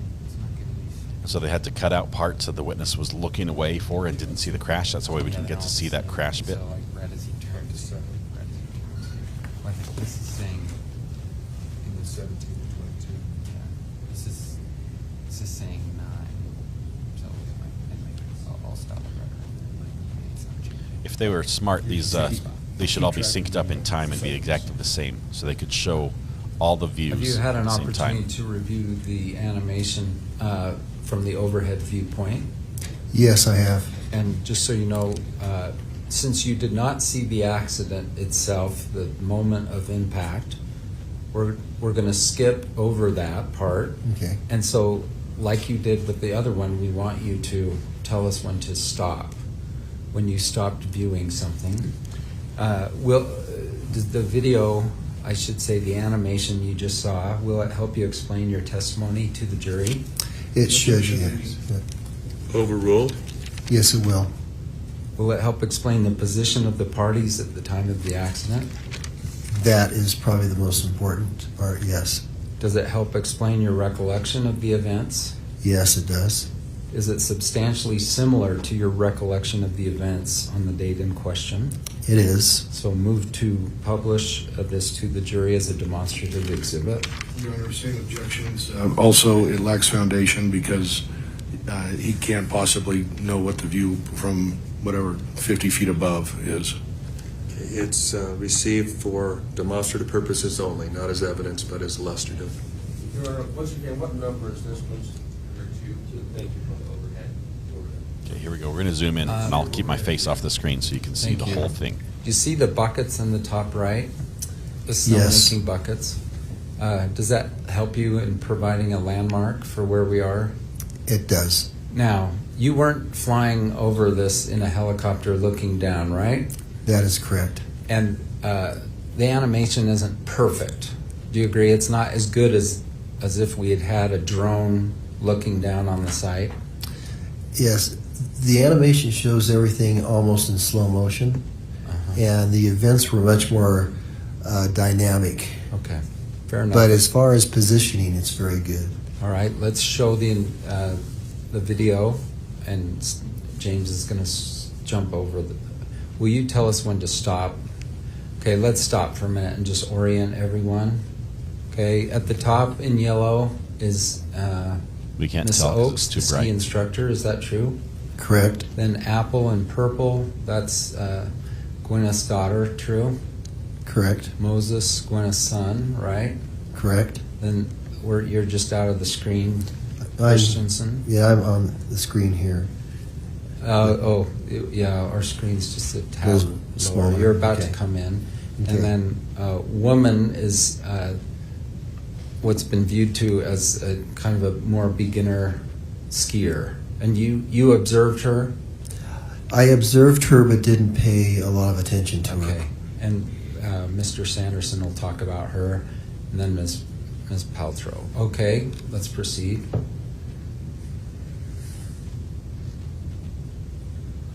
Okay, let's stop just for a minute. Mr. Sanderson is over here. Did you observe him making turns?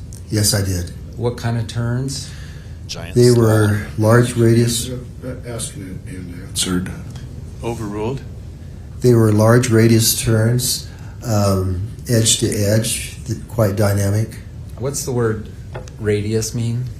Radius is from the center of what would be a circle to the outside of the circle, and that's the arc that your turn makes. So big or small? He was making fairly large radius turns. And what kind of turns was Gwyneth making? She was making a shorter radius turn, so she was in a very narrow corridor, and he was, we use the term carpet to carpet, which means that you ski from one side to the opposite side as you make your turns, and he was close to carpet using the entire run. And which is safer for the skier? Well, if you make a small turn, you're out of the line of traffic. Making large radius turns is fine, but you have to be aware of all your surroundings, and you have to be watching to make sure that you're not coming into traffic. Okay. And when you're, let's play a little more, and will you tell us when to stop? You're seeing this on your own monitor. Mm-hmm. Stop when you stop seeing things. A little bit further.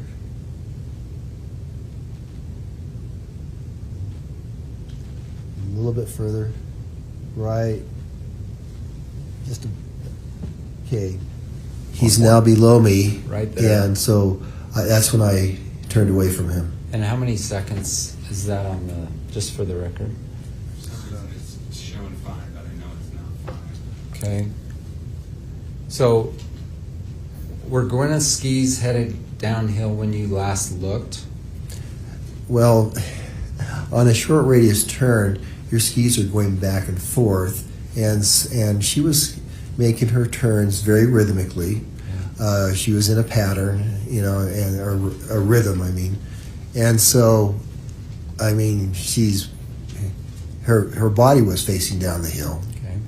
And have you known her to be a reckless skier? Never. Or to ski out of control? No. Okay. And when you stopped us here, and I just want to be clear, was Mr. Sanderson's skis then moving toward her? That is correct. Now, is it possible Mr. Sanderson moved ahead of her and then slowed down? I can't say for sure, but the amount of time that elapsed from the time that I looked away to the time of the collision, there was not much slowing. Speculation, lacks foundation, move to strike. Overruled. Okay. Go ahead. From the time that I looked away until I heard the scream was a very short period of time. By the way, no one said that, for instance, that Mr. Sanderson pulled in front of her and then came to a stop and then was hit, right? No one has ever made that claim. All right. And now we're going to jump ahead to when they came to a stop. So we're taking this off the screen.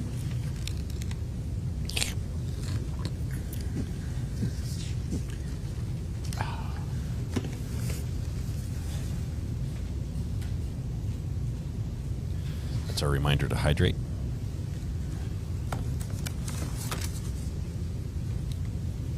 All right. And how many seconds do we know is this through? Lindsay, we're going to need a Google map Play, I think. with pins. Okay, let's play the remainder.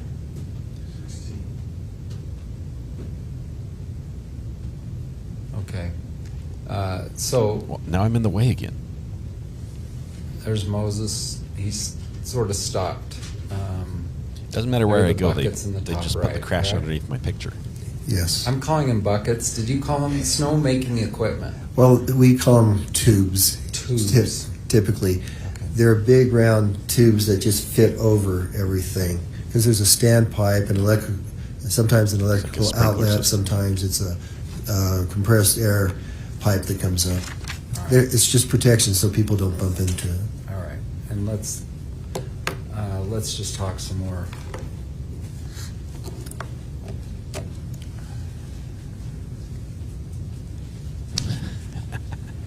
Lisa, you did Are great. there risks associated with skiing? There certainly are. On the back side of every ski pass you've ever seen, are those risks identified? They are. And what do they include? Death. They say that skiing is Your Honor, this is, we've already discussed this. This goes beyond the scope of his testimony and what's allowable. If you'd like, we can approach. I think it's fine, so I'm going to overrule the objection. Go ahead. Okay, well, the discussion about the inherent risks of skiing. Yeah, I don't hear that question yet. Well, he just said it. Well, he asked him what was printed on the back of a ticket. So overruled. Go ahead. Comment on the back of every ski ticket you've ever seen. I think it's talking about liability of the ski area.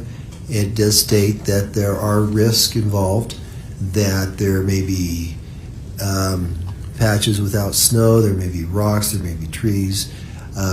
There's the possibility of collision with stationary objects or other people. And so there is a risk when you ski. And so when Mr. Sanderson bought his pass, he understood that the risk of a collision with another skier that's printed right on his ticket. Sustained.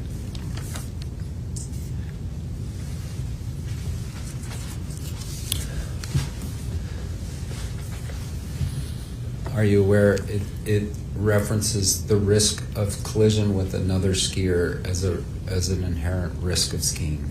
It is Overruled. It is printed on the back of the ticket, yes.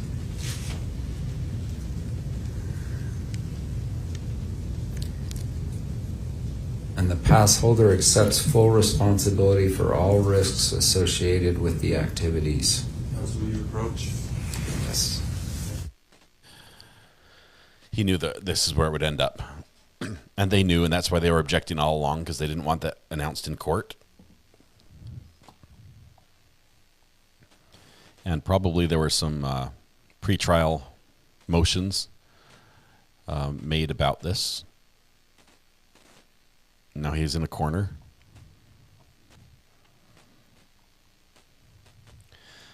Kid Rock, huh? I've heard a few songs by Kid Rock. Actually, there was a time in Scott's story. There was a time when I was approached. I don't know how people found out that I could edit audio.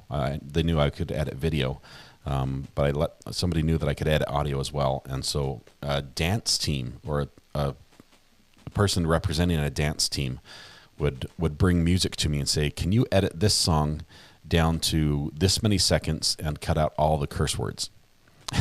So I'd have to go through and mix and cut and trim and make it a routine that they could then dance to, and it would be like a 45-second version of Nicki Minaj or Monster or something that's drops all sorts of bombs, not language we want to hear on this channel, and I'd edit it down to something that was more or less kid friendly as far as the language went, and just short enough for a little cheer squad to do a dance routine too.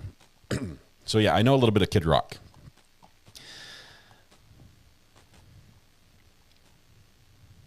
You're supposed to ski like that? Like which one? Which one are you thinking, Lindsay? All right, let's talk about risks of skiing. So separate from the ski pass, okay? I do want you to just reference what do you understand the risks of skiing to be? Well, you're dealing with a activity that involves sliding on snow. It covers different conditions, different weather conditions, different times of the season. Conditions can change constantly. You can have a front that can move through, and it can go from a fairly nice day to a super windy day with snow, blowing back and forth. So conditions are changing constantly, and part of what we try to do as ski instructors is to give people enough skills that they can deal with all conditions. And there are times when you have to go in. I mean, there's times where it's just too nasty outside and it's not comfortable and you will go in. But we want to help people be safe at all times. And but sometimes even though skiers are being careful, collisions do occur. Objections. Calls for opinion evidence. Sustained. Comment on terrain. Terrain varies as well. Terrain varies very much. You would never want to take a low-level skier. Same objection, Your Honor. Overruled.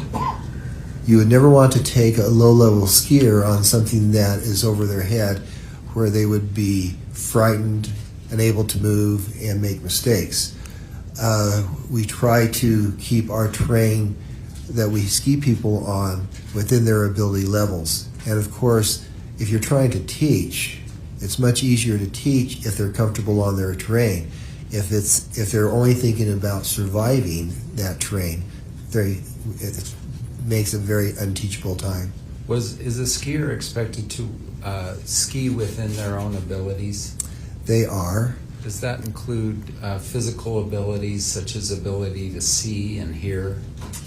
I would say that covers it. If you have certain disabilities, you want to make sure that you compensated that by the way that you were skiing, the speed you were skiing, how you were looking around, etc. From what you observed in your investigation after the accident, do you believe Ms. Paltrow was skiing within her ability at the time of the collision? Objection, foundation. Calls for expert opinion. I do see Danny. I didn't see her this morning, but she's there now. Did you try to put together whose fault this was? what happened was Answer that question. Objection. Pardon? Yes or no? Oh. Did you try to figure out what had happened? Yes. And what did you do to do that? I observed how they were on the ground. Expert opinion. Overruled. And Okay. Your Honor, we're going to bring up his report right now, which has been pre-admitted, but go ahead. What was your investigation? The first thing I did was observe how they were on the ground. And what did you observe? That Mr. Sanderson his head was uphill, skis downhill. That Miss Paltrow. Your Honor, this is getting obstruction. Okay. Come on up. Come on up. Everybody come on up. Yeah, this is frustrating. This Mr. Owens, as he had said early on in this trial, when he got an objection, he says, "I don't want an objection." Well, that's not his call, and he hates objections. They're doing it as much as they can to stop the progress of his line of questioning because A, it's detrimental to their client's case, and B, because it just rattles him. And these guys hate each other. These guys won't go out to dinner after this. They won't shake hands and say, "Hey, good, good, well done. I'll see you at the meeting this weekend." No, it's not going to happen. I think they're not friends and will stay not friends for quite a while. But they're trying to object to keep this going forward. Let's see. Who's winning? I think generally the person that the judge is looking at is losing. One of the points, so is that overruled? Okay. So we're going to bring up that report. What did you observe on the issue of where the people were when they came to a stop? So Sanderson versus Paltrow. Okay. When they came to a stop, they were very close to skiers' right, the edge of the run. Both had their skis below them. Both had their skis still on their boots. There was no releasing of skis. Their heads were uphill, their feet were downhill. And Miss Paltrow was on top of Mr. Sanderson. And what does that tell you, the fact that their skis were still on? It means that there was no heavy impact which would knock them over, like side to side. There was no, basically it means that they went down without any heavy impact on their ski boots. If someone were to come and just kind of hit and literally project that person forward. Objection, expert opinion testimony. So my question is not complete. Just a minute, go ahead. Okay, if someone were to come and hit a second skier and propel them airborne, so they're flying, would they have ended up where they were when you saw them? Objection, speculation. Just a minute. Sustained. Okay. How many incidents like this have you been present Not for? an expert. He's not going to get this route, I don't think.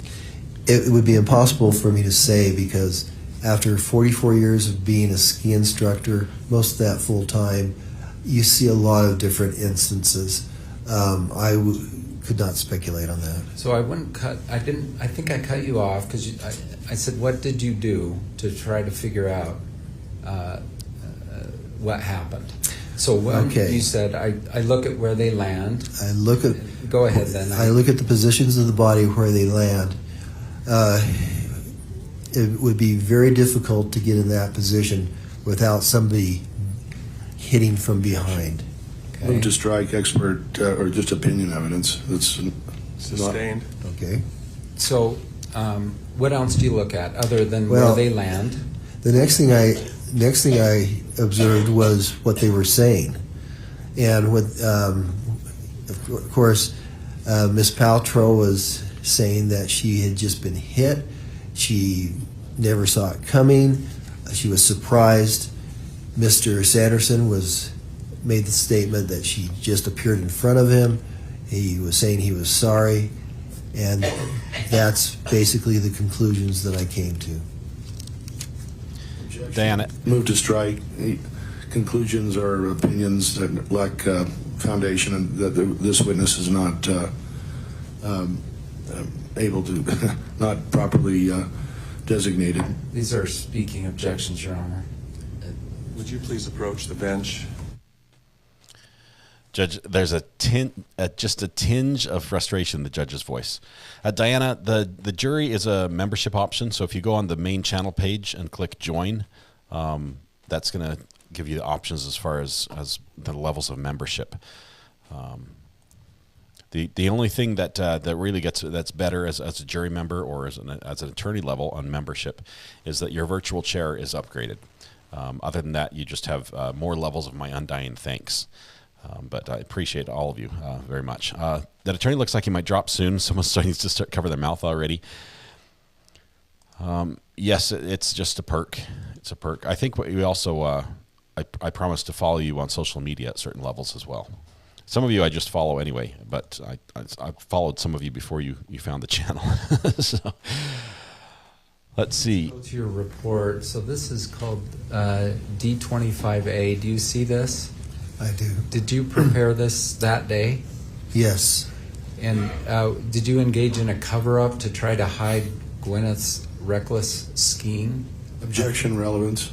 Overruled. This is like the whole no, case. No, I did not. It's very relevant. Is that ridiculous and offensive? It's very much so. Part of what we're required to do is, if there is an incident, if there's an injury, it's mandatory that everything that we be written down in a report.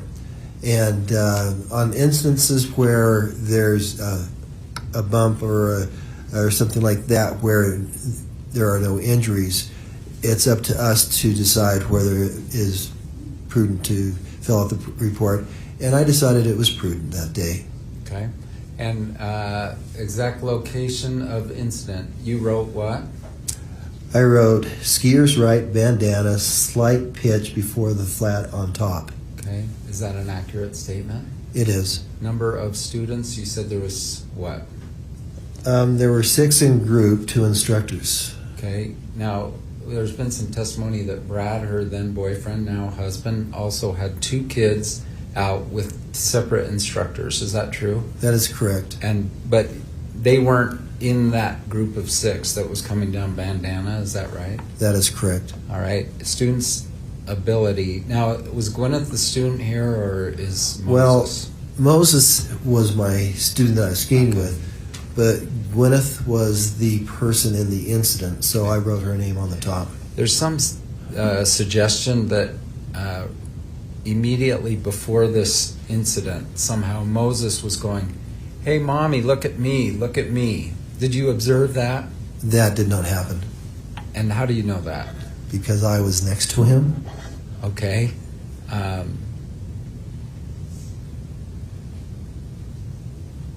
So again, any implication that she was distracted because she was looking across the hill to Moses, you would dispute? Objection, speculation, bleeding.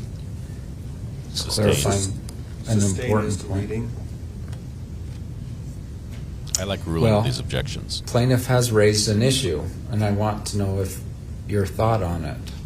The thought is that the plaintiff has asserted is that you, right before the incident, Moses was saying, "Mommy, Mommy, look at me." And your thought on that? Objection, leading, lacks foundation, misstates prior testimony. Overruled. The jury will have to remember the prior testimony. Go ahead. Okay. Did that happen? I never saw that happen. As we were skiing along, we were basically making our own turns. Miss Paltrow was skiing down, making very nice, short radius turns. And we were separated by the width of the bandana run. I was skiing with 9-year-old son. Group was skiing down bandana to lunch. Is that all true? That is correct. What was the student doing at the time of the incident? Short turns down the fall line on skier's right. By the way, had Gwyneth skied with you all morning with Moses? I think we took one initial run together and then we split up with the intention of meeting at the top of Flagstaff Hill at a certain time to go to lunch. All right. And had you and Moses already been on some ski runs without Gwyneth? Yes. And how many about? Probably in that time span, about 4 or 5. Short turns down, fall line. Is that what that says, fall line? Yes, fall line. What does that mean again? The fall line is if you were to take a round object like a ball, set it down, it's the path that it would follow down the hill. So it's basically the most correct downhill line. On skier's right, so that references where on the run? Correct. Skier's right would be, as you're facing down the hill, would be here. Skier's left, of course, over here. Next portion. I'd be surprised if the animation costs less than $10,000. Chief complaint, honestly. would you read your answer? Male skier took her out from behind. I didn't see it, but heard her scream as she went down. I skied directly to her. The man was behind her. Both were in discomfort. During lunch, she talked of being stiff and sore. All right, let's just talk about that. Male skier took her out from behind. Why did you say that? Because of the positioning of their bodies on the ground, but also I clearly observed him as the uphill skier. Now, you can't, right on the skier responsibility code, it says that the uphill skier has the responsibility to avoid the downhill skier. Because as we're skiing, our vision cannot see behind us. And that's the reason for the responsibility code. And since I observed him moving very rapidly down the hill and only missed a few moments before the contact, I can clearly say that he was the uphill skier. Did you determine one of them violated the skier responsibility code? That would be my observation. Judge,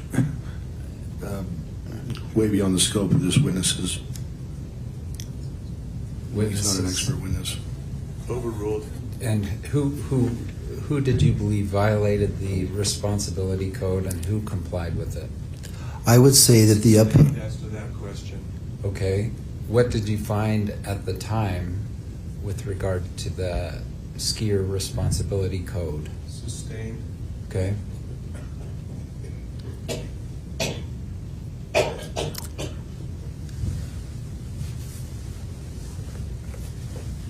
May I consult with my counsel? Just one sec.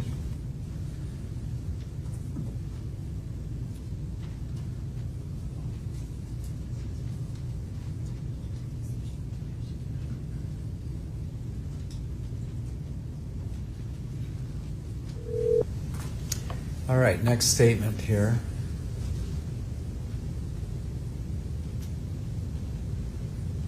First of all, is this a true statement? Sorry, I might have accidentally tried to call one of you. Speaking the truth when you prepared this report.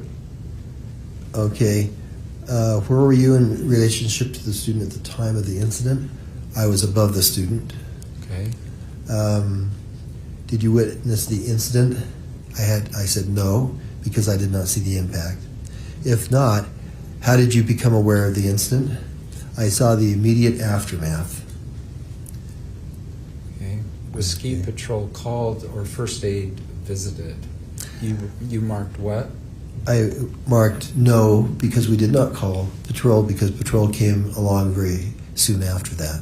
And to the right there, what did you write? Name of patroller. I did not catch the name. I wish that I had. But once again, if there had been comments of, oh, I'm hurt, something's wrong, things like that, things would have changed very quickly. But what happened was I was in the process of helping Mr. Sanderson get his skis back on. I had my skis off, and both he and Mr. Ramon were there together. The patrollers came by, and one of them came up to us and said, asked if they needed any assistance. Objection, hearsay. Hearsay? This is rephrase. what He is explaining a story. This is exactly what I observed. I guess for limited purpose, not necessarily as to the truth of what this person said, but as to why he acted the way he did. So it's limited purpose evidence. Okay, thank Okay. you. Keep going. Okay, the so controller said. So the patroller asked if they needed assistance. Mr. Sanderson and Mr. Ramon spoke to each other. I was just kneeling on the snow. I did not hear what they said, but they turned to the patroller and said, "No, we're fine," or something to that effect.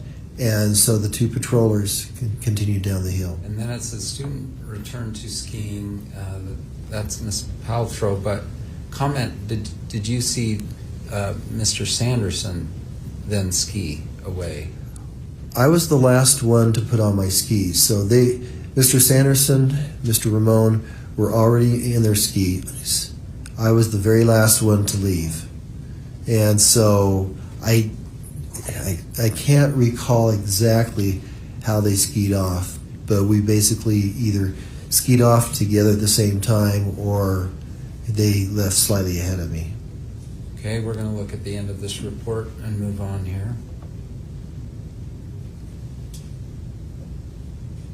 Additional information, you wrote Carrie Oakes, correct?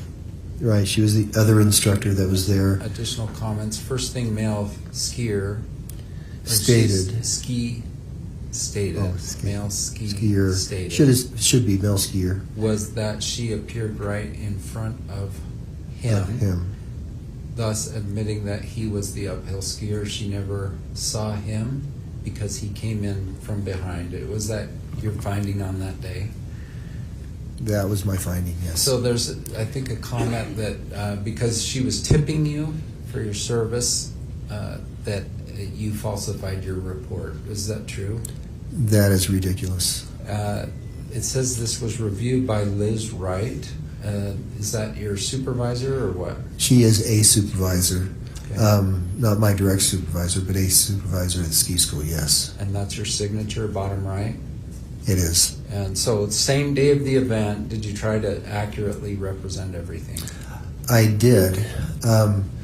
In my mind at that point, I thought that all issues had been resolved. I never expected it to come to this type of a situation. And so I was simply writing down briefly what happened. If I had realized that this would come to this type of a situation, I would have written much more in detail. Did I hear you say that you never observed the Mr. Sanderson unconscious? Oh, absolutely not. And were you there within seconds? Probably within 10 to 15 seconds. The first thing that I did was I turned to Miss Oakes and said, "You take Moses, I'm going to go over and help out," or something to that. And then it was kind of a flat traverse, and so I simply skied across, and I was there within maybe 10 seconds. Mr. Sanderson said you got in his face and yelled at him. I did not. The tone of my voice would be very similar to what it is right now. Oh. Why are you yelling at us, sir? Why are you yelling? Just kidding. I can't see him yelling at anybody. It's like I Mr. think they're Rogers. about to get up and suggest that you were sort of in Gwyneth's agent in making a cover-up. Objection. Legal opinion. I'm going to have him comment on it. Why don't you leave it for redirect? Okay. That is my cue to sit down. Okay. Thank you for your time. Certainly. Thank you, Mr. Owens. Watch when they get up, they start spraying everything with Lysol. Is it Mr. Bueller? Bueller.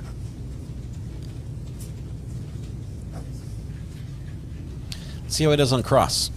This will be interesting. Here, give him the mic. No thanks. Yeah, he does not want it. He's like, don't touch anything that's... For the record, that second or that third animation went from 0 to 8 and then from 16 to 22.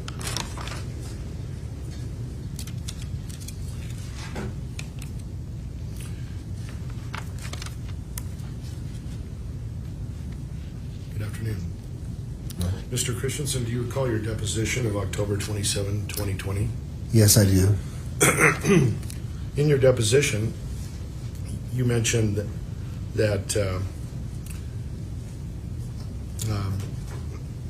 Terry Sanderson, he was underneath her, and she was talking about discomfort. She was shocked. She was somewhat hurt. Is that correct? She was in discomfort. That is true. Was she hurt? There's a difference between being hurt and injured. And so anytime that you have some type of incident, you're going to be hurt to some degree, but that doesn't mean that you're injured. You just testified that Miss Carrie Oakes was instructed by you to take the kids down on the left side, correct? I didn't tell her. I just told her to take Moses. I didn't tell her where to go. Okay. Miss Oakes said she went over to the crash scene and was assisting you with the two people in the crash. No, she. At one point, she had the kids follow her, and they went down the hill, and they came by us a little bit, but she did not assist. No. Did she stop by you? No. Did she also say that one of the kids said, "Mommy, watch us ski"? That would have happened at the very top of the hill, not at the time of the incident. Yeah, but before, just before. No, it didn't happen while it was just before the incident. It would have happened Let's say at the within top. 10 seconds. No. Well, how long would it take to go from, when you say the top of the hill, do you mean when you get off the chairlift? Yeah, as you get off the chairlift, you have to push yourself a little bit to the top of the bandana run, and it would have been in that area. So it would have been, a minute or so ahead. So the viewpoint of those animations, those demonstrative, like a cartoon, it was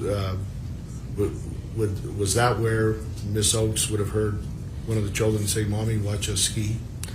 It would have been before we started to get to that point. Well, how do you know that? You testified that it didn't happen. What I'm saying is it didn't happen during that time. Okay, so you agree then that one of the children said, "Mommy, watch us ski"? I cannot speak to that. All I know is it didn't happen while we were skiing down the hill. It could have happened with Miss Oakes. She could have heard it. Maybe she did. Miss Paltrow, why would the kids say that? But they wanted their mother to hear them and watch them ski.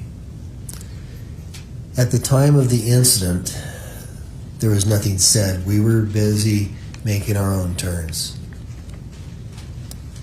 But just before the incident, there was some seconds that elapsed, maybe 10, 15. That's when Miss Paltrow would have heard one of her children say, "Mommy, watch us ski." I never observed hearing that. Okay. You never saw the ski crash, right? I didn't see the impact. No, I did not.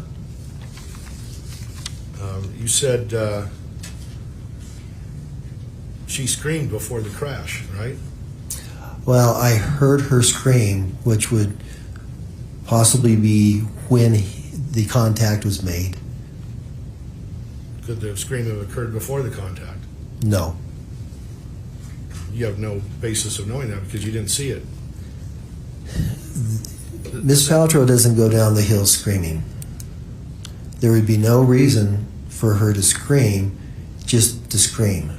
That's your speculation because you didn't see it, right? I did not see the point of impact, no.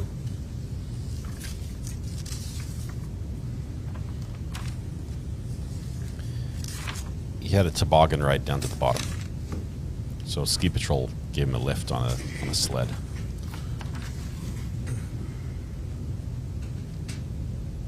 You've heard of photographic memory, right? I've heard of eidetic memory, yes. I don't know if this is a word, but it sounds like you have a videographic memory. You've got a view of everything in front of you and to the side and behind, and it lasts for several minutes. Mr. Bueller, when an incident like this occurs, it is very much in your mind, and you remember the things very clearly. Now, this was about your third time instructing for Miss Paltrow's family on her third vacation for her. Isn't that true? That is correct. Here comes the money. And isn't it true that you got so close to the family, maybe not close friends, but close enough that you sent Moses, her son, some handmade pottery that you made? I didn't send them. I gave them to him on their last day. On this trip? Not on this trip. I'm not sure, to be honest with you. The trip before? I think 2 trips I gave him some things. Did you give out candy to the kids? No. I don't think Gwyneth would accept candy. Did you ever tell Craig Ramon, your buddy just took out Gwyneth Paltrow? I don't recall that. Do you recall telling Miss Paltrow's name to Terry Sanderson? Or I don't recall it. It may have come up, but I don't recall. With Miss Paltrow skiing away and her group skiing away, you were the last one at the crash site with Terry Sanderson and Craig Ramon, right? I did stay with them until they were up and on their skis. That is correct. They being Miss Paltrow. No, that they being Mr. Sanderson, Mr. Ramon. Well, Mr. Ramon wasn't on the. He didn't take off his skis, or he wasn't on the ground. No, he never took off his skis. But Mr. Sanderson had his skis off because I took them off, and so I was helping him put his skis back on, and that was what was going on when the patrol came by. You never got the name of the patrol. True? That is true. Once again, did you report this to the ski patrol at any time? If people say they are not hurt, I know. I just wanted but to. No, I did not report it because once again, we heard your patrol came and he refused. The plaintiff's counsel is interrupting the witness. Okay. Point well taken, counsel. Did you finish your response? My response is that they were offered help from patrol and they refused.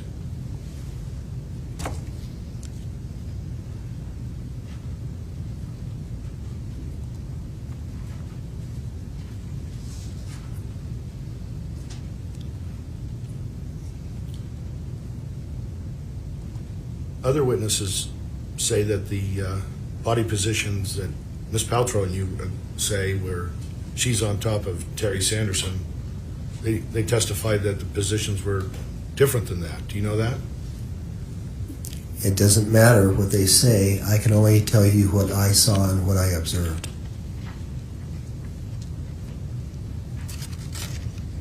I have to go back and watch the animation at high speed and see what it looks like. You talked about the importance of filling out an incident report accurately, right? Yes. You mentioned that Miss Paltrow said she was, or looked like she was sore, may have been hurt, or was hurt, according to your deposition, right? That's what she told me during lunch, yes. Okay. And you filled out your report later? At the end of the day, yes. But in your report, you never got the names of Terry Sanderson, right? I did not. You never got the name of the only eyewitness we know of, Craig Ramon, right? I did not, because once again, when people say, I'm fine, I'm sorry, and when I ask them if they're hurt, they say no, they went their way, we went our way.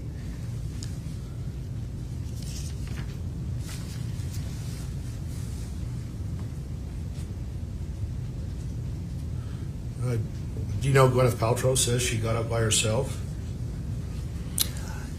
All I can say is I helped everybody get their skis off, and she may have gone up by herself. I may have helped her with an arm.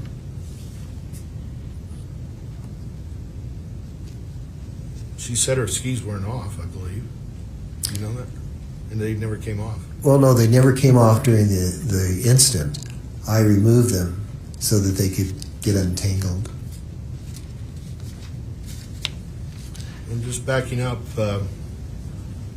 right after you heard the scream, you didn't see the collision. You skied over, and you yelled at Terry Sanderson, "What did you do? What did you do?" True? That is not true. You don't yell at all in your life? I did not yell. First of all, I was trying to observe what was happening, and I took off my skis. I came around to try to untangle them. I did not yell at Mr. Sanderson. Do you ever teach group lessons? I do. And do sometimes the students spread out? At Deer Valley, private rotation instructors teach max 4s, which means there's no more than 4 people in your group. So I do teach those. As far as spreading out, you try to keep your group as close together as possible, but there are tasks where they may go down one at a time and things like that. Well, if a student goes far away, don't you yell at that student to come get back in line? Don't you have to holler at them? I don't yell. I don't have How would they hear you then? We ski down to them. Well, then the other students go another direction. You never raise your voice at Deer Valley? Is that your policy? It's like herding cats. If I raise my voice, I lose my voice very quickly. I can't yell. As far as talking to students, you try to maintain a class situation where we will stop at certain places. We'll gather together. We try to always gather at the edge of the run so we're out of the line of traffic. But no, I don't go around yelling all over the resort. I didn't say that. I just said, do you ever yell once at a student who might be too far away from your group and you want them to come back? No, they can't come back. If they're below you, you have to go to them. They're not going to come up the hill. You can't say, "Hey, come back over here, Bill." Oh, I might. If they're just across the run, I will say things like that, but I'm not yelling. You're whispering? Or no, I'm talking in a normal voice.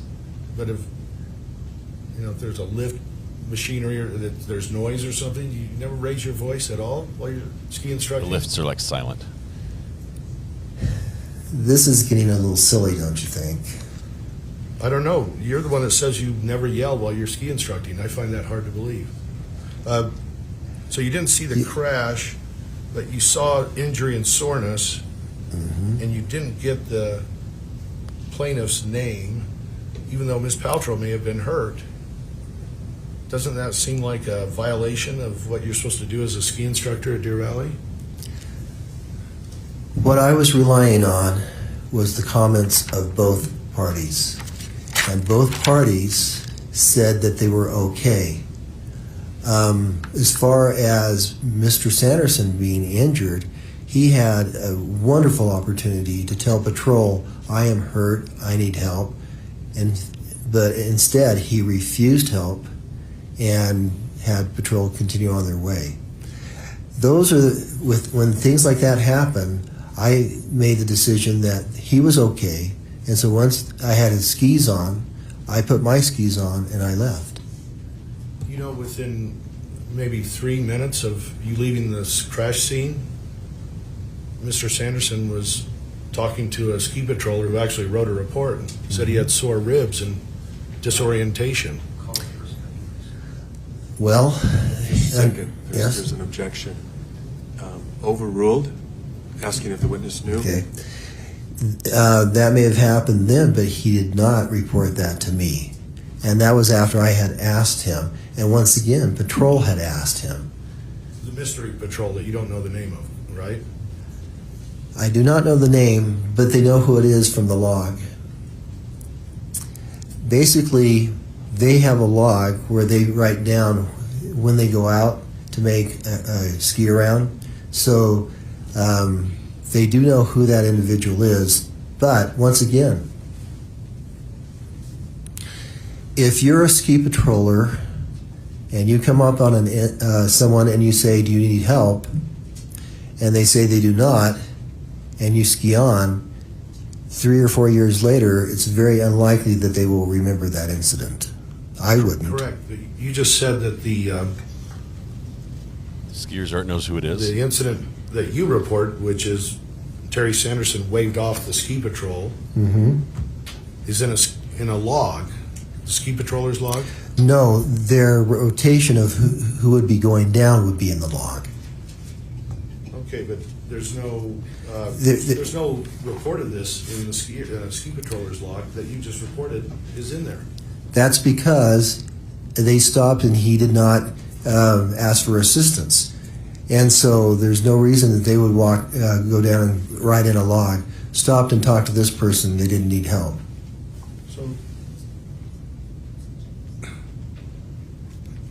So you're saying then your testimony from about 1 minute ago is incorrect, that it's there should be a log report of Terry Sanderson waving off? No, that's not what I said. That's what I thought you said. That may be what you thought I said. What I said was that when ski patrol goes out and takes a run and just observes things, they put in a log that when they leave and make that run. So they do know who was on the hill at that time. So are you speculating about this?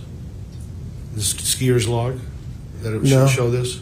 This this. You can talk to Steve Graf when he testifies, because he's the one that told us that they pretty well know who it is. But once again, if somebody stops and talks to somebody for just a few moments and then skis off, they're not going to remember that 4 or 5 years later because it was such a minor incident. They stop and talk to people constantly, and unless there's an incident where they have to respond, it's not going to be something that they keep in their memory. Right, but the 4 broken ribs, severely broken ribs, my client Terry Sanderson had, they're the kind that make it hard to breathe, let alone talk. And you're speculating that he was not injured, correct? No, I'm not speculating that he never said he was injured. There's a difference. Because he couldn't speak? No, he was speaking. Normally? I have no knowledge of that because I don't know the man. I don't know how he speaks normally. Just give me a moment. Mm-hmm. How's he doing? You can tell he's not quite the nice Mr. Rogers he was before. Attorney's consulting with Terry. Excuse me.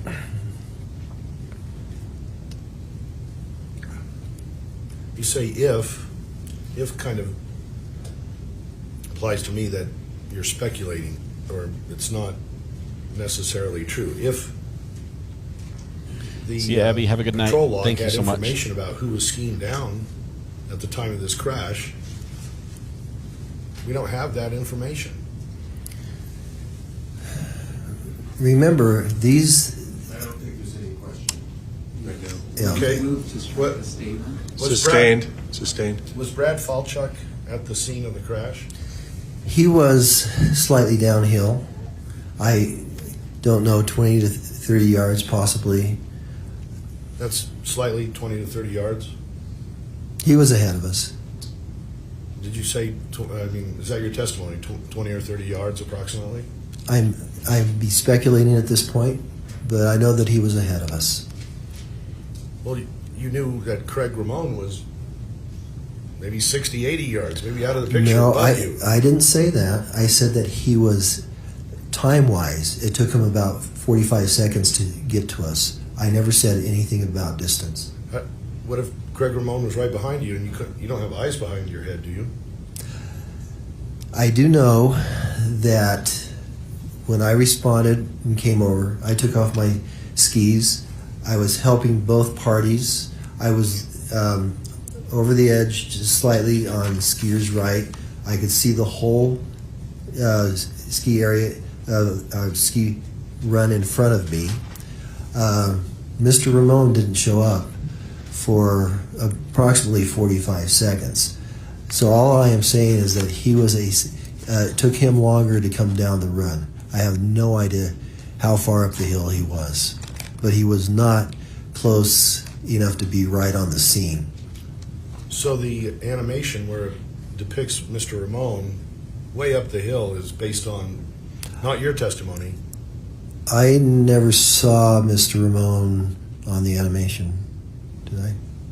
Are you looking to counsel to answer for you? I don't remember seeing Mr. Ramon on the animation. So that part of the animation is fiction. It's not supported by your opinion. I do not know where Mr. Ramon was, no. That's all for right now, unless... Oh, wait.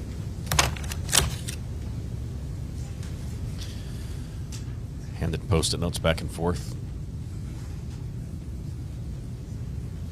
If Brad Falchuk said he was first on the scene, is that true?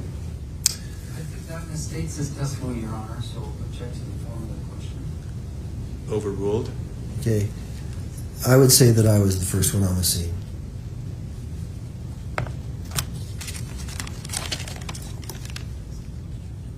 That's all for right now. Thank you. Thank you, Mr. Bueller. Mr. Owens. Your Honor, defense 110 is a better copy of the prior defense 110, and I'd like to approach. I think we already discussed this. Yes. Yes. Okay. As long as the other side has seen it. There we go. We got a text Oh, you're message giving, are exchange. these blank copies? Yes, for Okay. your binder, and may I put this Sure. to the witness? Yes. And James, could you bring this up? Do they have a printer right there on the bench next to them where they Take a they look have at to run out that. of the room to print I had a these? terrible copy of this before, but Defense 110 are texts between you and Gwyneth. You recognize them? Yes, they're on my phone. They're better quality on your phone than my photographing Gwyneth's phone. Are these true and accurate documents? Yes, they are. And so they're 110A and B, and let's just go through them really quick. Friday, February 26th, that's the day of the event, true? The accident? Yes. We went? Yes. And are you the dark color on the right or the lighter color on the left? No, I'm the one that's in dark color. We went down Bandana. Why are you saying that to Gwyneth? Okay. Okay. Yes, we went down Bandana. Okay, cool. We should take North Side up. You said yes. We are going to North Side again. Feel free to do your own thing. You wrote what? We are Ruby lived. Okay, that's at 10:36. We have new skis. This is 205 U, right? We have new skis. We've gone down Ontario and we're back to Smiles. She wrote yay. Mm-hmm. And then 229 Moses wants to know if you are skiing, still skiing and where. You wrote that to my client? Yes. And she wrote, and a little further down, James, I came in. That guy sort of hurt me. Mm-hmm. Okay. I'm going to get a massage at 3. Gigi is here if he wants to come in. Was that a true and accurate statement? Yes. Yes. By the way, so separate from this, Carrie Oakes,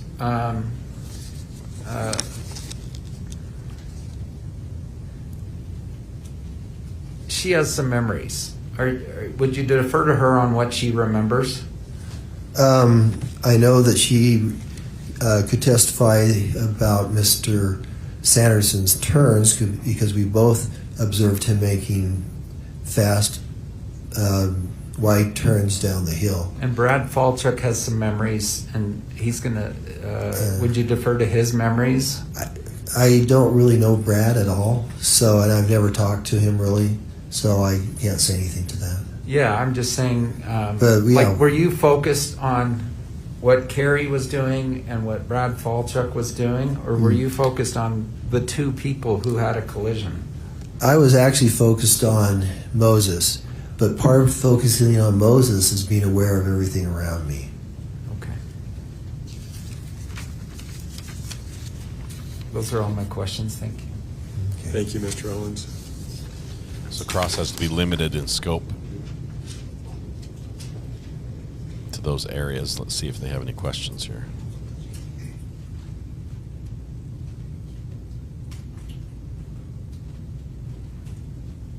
Are we done with this witness? Just a second. Mr. Sykes hates Mr. Owens. Oh, it's so much fun. Love this.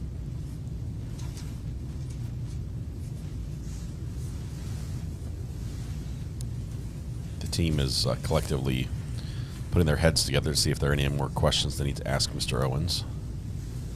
Or Mr. Just no time for a short break. For a little bit. Sure. Let's take a short break now. Seriously, they can't think of any questions, and so they need a break. This witness with the nice sweater, the pullover, betting their attorney's fees exceed $800,000. Man, they might. Someone's brought up they might be paid on contingency if they win. You are right now, but same instruction as before. You're welcome to step down. Just for courtesy of the witness and for our witness who's about to come, can we just get a sense for how many minutes left? 5 or less. So I had a very narrow redirect, but proceed we will. Okay. Thank you. So Danny on Direct is her name, is in the light yellow jacket. They're on a couple rows back. There's another YouTuber. Who's paying court costs? Well, if the plaintiff loses and the jury finds that Gwyneth Paltrow is in the right here, she's asking for $1 plus attorney's fees. I don't know what the court costs are, how much that would be added on, or if they're added on at all. Your frontal lobes are hurting from all this. Can I sue you then? You can try, but there's nothing to get. You know, it's like it's squeeze a rock. Try to get water. Let's see. I'm in the middle of a text message I was trying to write, and now I'm distracted a little bit. I heard Lifetime's going to do a movie of this trial and the crash. Hopefully they use all the animations.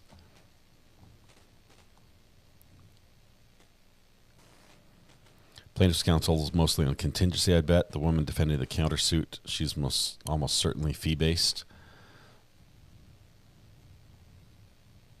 Keep wanting to refer to the attorneys as prosecution and defense. Yeah, the plaintiff and then defense is what I've been referring to them as. This is good stuff right here from Matthew. It says, most contingency fee cases do not allow for an award of attorney's fees on top of damages. Usually the attorney's fees are just taken from the amount of the damages award. We are in another break. I didn't hear how long it was. I think 5 minutes.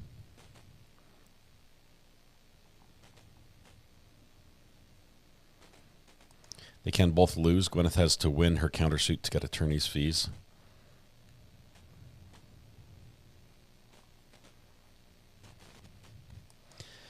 How much longer today? I don't know exactly when they're going to finish.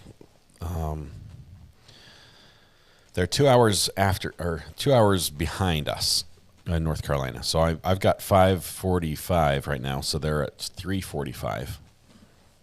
So it could go another hour and 15 or so.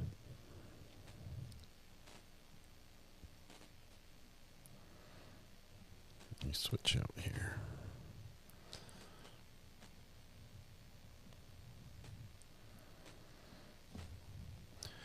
We need to watch some of Matthew's cases. I've been saying this for a while. We need to do that. There was some news I saw it went by in chat in the Ice Cream Man case. There we go, right here. The Ice Cream Man case, which is right above me. I believe the jury's gone home for the night, so they were still deliberating, and they are done for the day. They'll start again in the morning. That's what I heard last. I don't know why the feed is still going.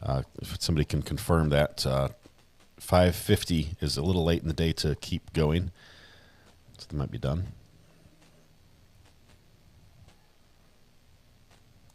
'80s Music Man says, if I ran into a famous person like you, RA, I would not sue you. Thank you, '80s Music Man. Although I would like to, I would feel fine bumping into somebody, figuratively speaking. We don't need to actually collide to meet. Debbie was asking about a meetup. I think if we ever do a meetup, it's going to be on the beach. And I'll bring all my detectors, and y'all can detect to your heart's content. See if we can find some pirate treasure.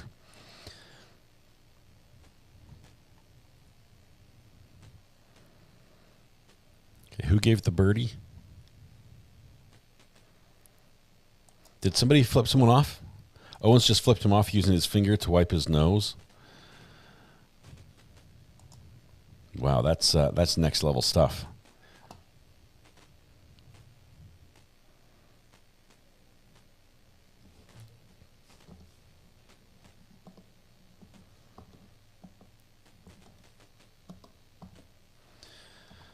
Okay. You want me to rewind? Let me rewind on this one here. Oops.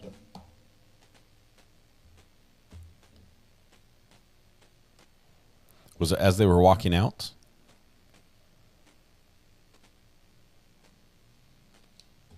Let's do...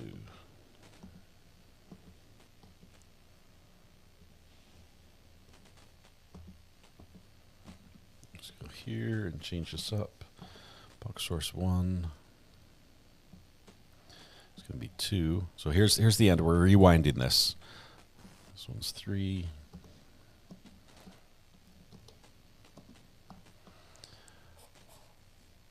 So this is them right at the end, right before the break, because they're consulting with each other. The live picture's right above me. The rewind is to my left. Courtesy of Law and Crime.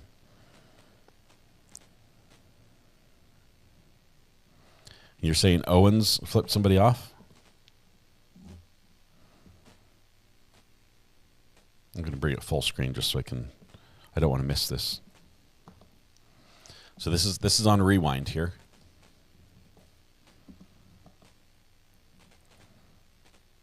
Keep an eye on Owens as the jury's leaving.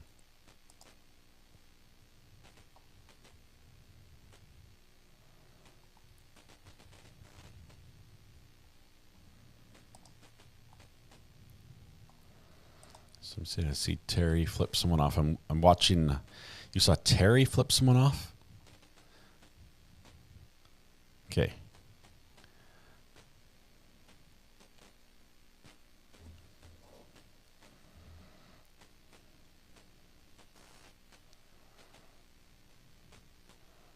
Okay, so they're talking here. Flashes some other signs, which aren't socially acceptable anymore.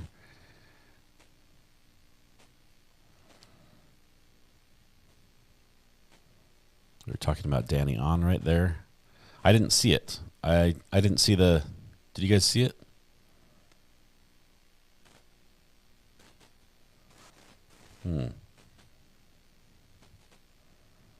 Was it before that? Do I have to back up further?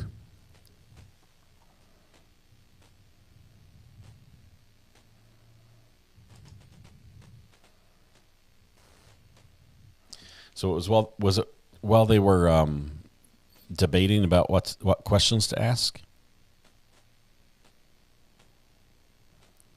So let's hit play right here. This is this or were this you happened focused previously. on the two people who had a collision? I was actually focused on Moses. For all my questions, thank you. Okay, that was the end of the questioning. We're going to keep an eye on Terry here. Should be in the picture just briefly.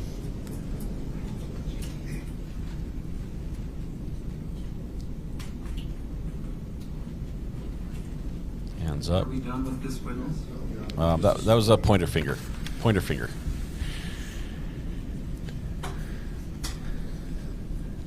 think it was pointer finger. Unless he does another one here.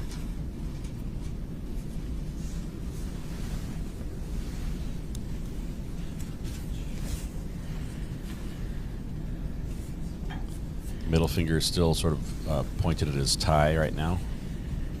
Points at someone. Just no time for a short break. Yeah, I don't think he flipped anyone Sure. off. Let's take a short break now. I think you guys are just that's where we're at. That was what the rewind showed. I call it like I see it. I'm going to say no on the foul of the flip off. Did you like the pick of the diamond? First Lady A, I didn't see the pick yet. I was in the middle of, I'm trying to reply to Sosi here in chat. Hang on one second. Where's the diamond?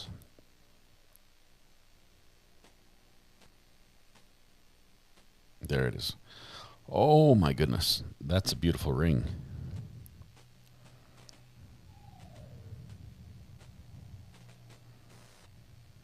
That's pretty cool. That's really neat. I've never heard of an orange diamond before.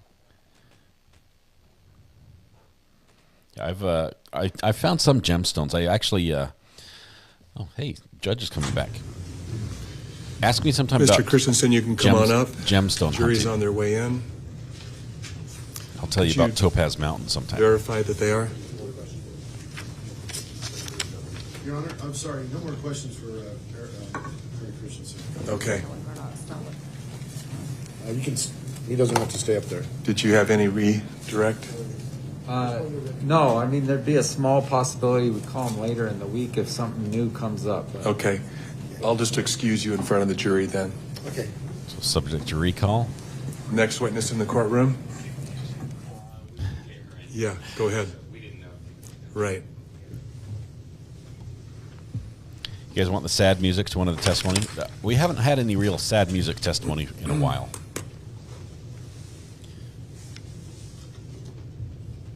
Fetch the jury. Natural Empress, probably the next case that we follow the progress on is going to be the Sarah Boone case, which has a hearing in three or 4 days. Now that's just going to be a pre-trial hearing, but we're going to be all over that to make sure everything's moving forward in April 10th, as we hope it does. Thank you. So, Mr. Christensen, there are no more questions for you from the lawyers, so you're excused for today, but you may be called back. Thank you. Thank you. You can wear your fine judge's Do you robe swear sweater. that the testimony you are about to give in the case now before the court will be the truth, the whole truth, and nothing but the truth, so help you God? Thank you. You can have a seat. Good afternoon. Yes. And That maybe was once weird, you get up that to the jump. microphone, if you could state your full name and spell it. Thank you. Like, one witness was getting off the stand, and the other was being Whitney sworn Smith. in simultaneously. WHITNEY, Whitney! She's the smiley girl with the red jacket from the ski resort. Ski Patrol. We are getting close to Whitney, thank you for being here. 10K, Bill. And we will try to get through you quickly. We're at the end of the day, and we want to make sure that we're respectful of your time here. We, again, appreciate you coming. Let's begin by asking you where you're from. I'm from Michigan. And have you ever met Gwyneth Paltrow? No, Would you like Have to? you ever met Terry Sanderson? I have. How did you meet him? I met him at Deer Valley, I believe it was in 2016. And what was the nature of that interaction? I responded to an incident on the Bandana Run where he was injured. Okay, and Do you have memories of that day and those events? I do. Okay, and as I understand it, you also created a report about that? Yes. Okay, and we'll look at that report. But you were in, I think, the capacity of a ski patrol person when you came upon him, or when you were called to the scene, is that correct? Correct. And can you give the jury just a sense of your experience and training that got you to that point that you could be a ski patrol person? Sure. At that point I had my EMT basic, which is our level, and I think that was my second year patrolling. So we had some medical training, and we set up ropes, pads, boundaries, everything around the mountain, and respond to incidents. Do you have any EMT training? I do, yes. I'm an emergency I just said I had my EMT level 1. Can you give the jury just a sense of what that means? Sure. It's sort of basic first aid that we're able to render there on the slopes, deal with any kind of life threats, and then our main deal with ski patrol is stabilize the patient and remove them from a cold environment down to somewhere where we can reassess. Okay. Is this all natural hair color? Did you have that training at the time of the accident? I did. Okay. How many years had you been an EMT before then, do you recall? I think it was about 2 years at that point. So you had seen other accidents like that, or you had come upon other accidents with that EMT training to respond? I had responded to more than several incidents at that point. Okay. Do you have any rough estimate as to how many? No, I don't. Sorry. That's fine. Let's go with your memories first, and then we'll go to your report real briefly. What do you recall caused you to go to that scene where Mr. Sanderson had called you? Sure. I don't have a specific recollection of the radio call, but I know that Flagstaff Mountain, which was where Bandana is, was called and notified that there was potentially an incident on Bandana, and then I was sent to respond to that. And what was your understanding at the time of what the incident was that needed a response? I wasn't sure at that point what it was. It just came in as probably, we call it a possible 1050, a possible incident, and the location. Got it. And then what do you remember seeing when you got to that point? Sure. When I came up, I saw Mr. Sanderson standing on the side of the run. There's a mountain host present who I believe was the one who made the radio call, and a friend was there. And then I skied up and began talking with them. Okay. And what's your role? What are the things that you typically do when you respond to an incident like this? Sure. So as I come into a scene, I'm already doing a bit of a scene size up. Sometimes there's clues, right? If there had been like skis up the run and someone's way down, you can tell something happened. So a size up to maybe get a feel for what's going on, and then I go in and I usually introduce myself, ask them their name, and just sort of, hey, what's happened, what's going on today, and then from there, do you have any pain or anything like that? And was it your understanding that there had been a collision? Not offhand, but once I had gotten there, when I asked what had happened, they said there was a collision. And who reported that to you? Mr. Sanderson. And what did he tell you? I don't recall specifically. I think when I asked, like, hey, what happened, they just said there was a collision up higher, and then they had skied down and decided that they couldn't keep skiing down and needed assistance. Got it. So you got to a site that was different from the collision site? Yes. Okay. And do you remember hearing anything from Mr. Ramon, the friend that was there? While I was doing my assessment, I don't remember specific words, but I know that he had mentioned a couple of times that there was a collision beforehand and who may have been involved. Did he ever tell you that he had witnessed the collision? No, he was mostly talking to Mr. Sanderson, and I was kind of overhearing while I was assessing. Okay. And what was your assessment in terms of the potential for physical injury? So as I was talking with him, I was asking him if he had pain. I do recall he was talking about some right-sided rib pain, so we went through and made sure breathing and whatnot was okay. And then he said he was able to answer all my questions appropriately, but did seem a bit rattled. Okay. Do you remember him complaining about anything related to his brain or his head? I don't recall. Did you observe him to have any cognitive disability or limitations? Per my assessment, he was alert and oriented by 4, which is part of our assessment there, which means he's 4 out of 4. Okay, and explain that to the jury, the 4x4 idea. Yeah, so it's to see if you're oriented to person, place, time, and event. So I'll ask, do they know who they are? Do they know what day it is? Event, do they know what happened? And then person, place. And I usually give them sort of a general, politics question, like who's the president? If they can answer that, then they're usually doing that. Got it. So you're just trying to test that they're cognitively aware and able to speak to you, communicate with you. Yes. And you do that every time as a matter of course, just any time you are on a scene and assessing a person? Yeah, you can typically just kind of throw those in for conversation and get a feel of how someone is cogniting. So you feel confident that you did that? I did do that. Did you do anything to assess the rib pain at that point?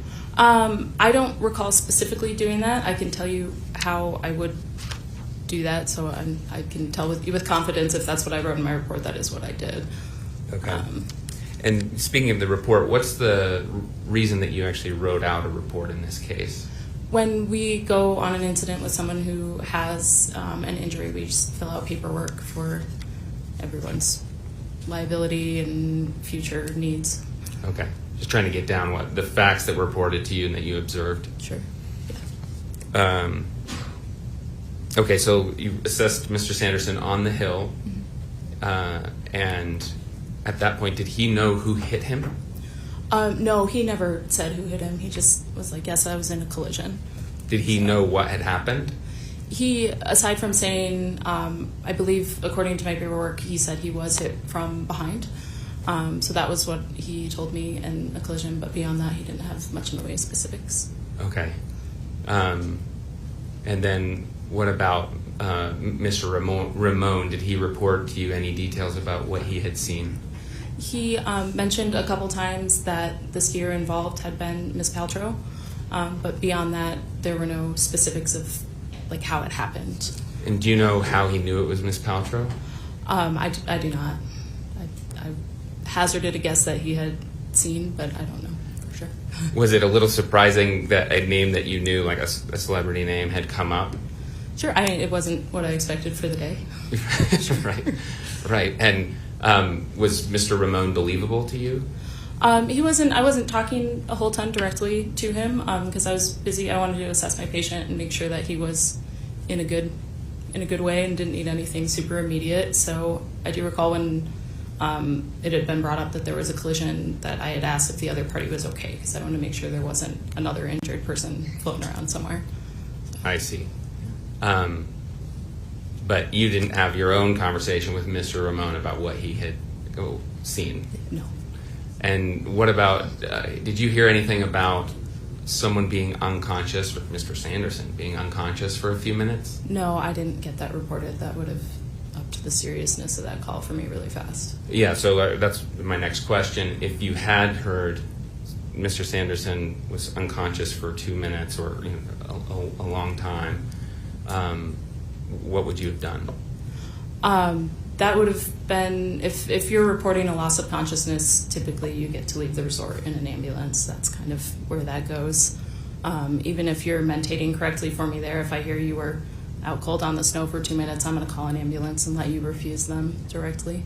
And what about loss of consciousness for a shorter period of time than that, even 5 seconds? Sure.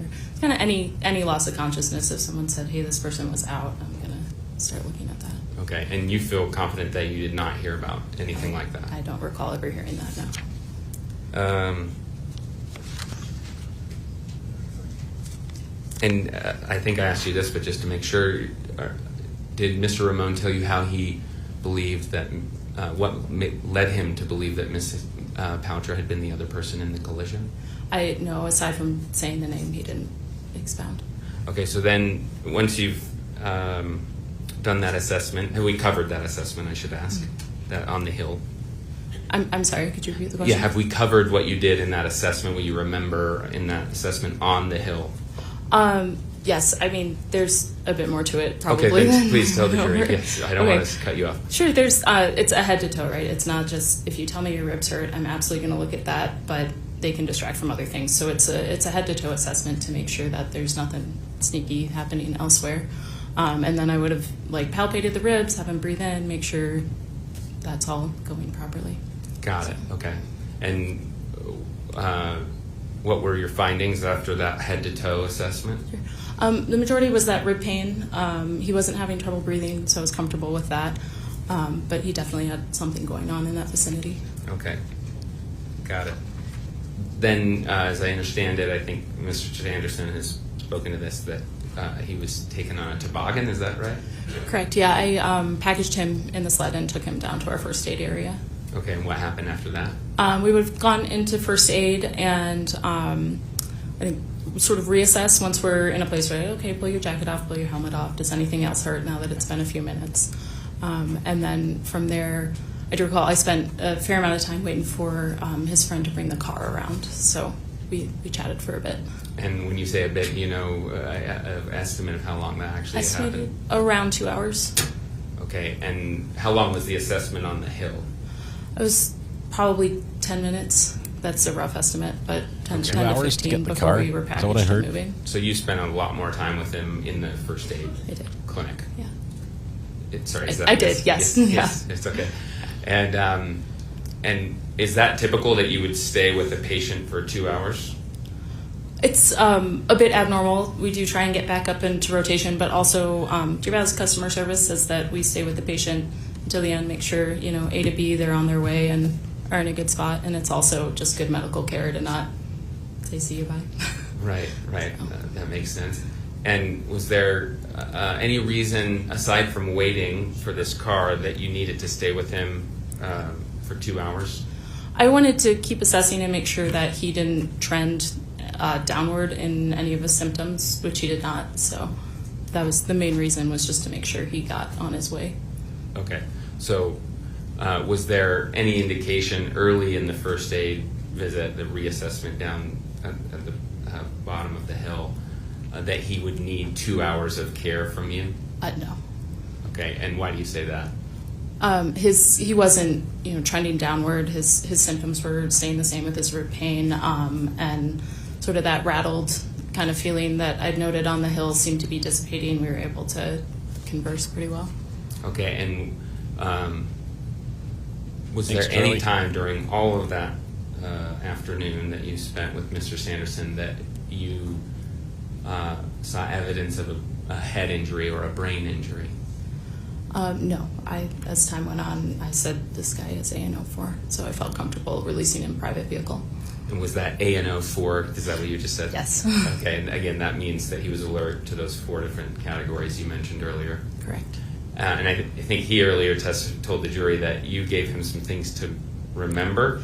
Yes. Do you recall that? There's a handful of sort of head assessments you can do, and that's one of them. I'll usually give somebody 3 words, and then sort of periodically throughout the scene time, I'll ask him to repeat that for me. Right, and was one of them your horse's name?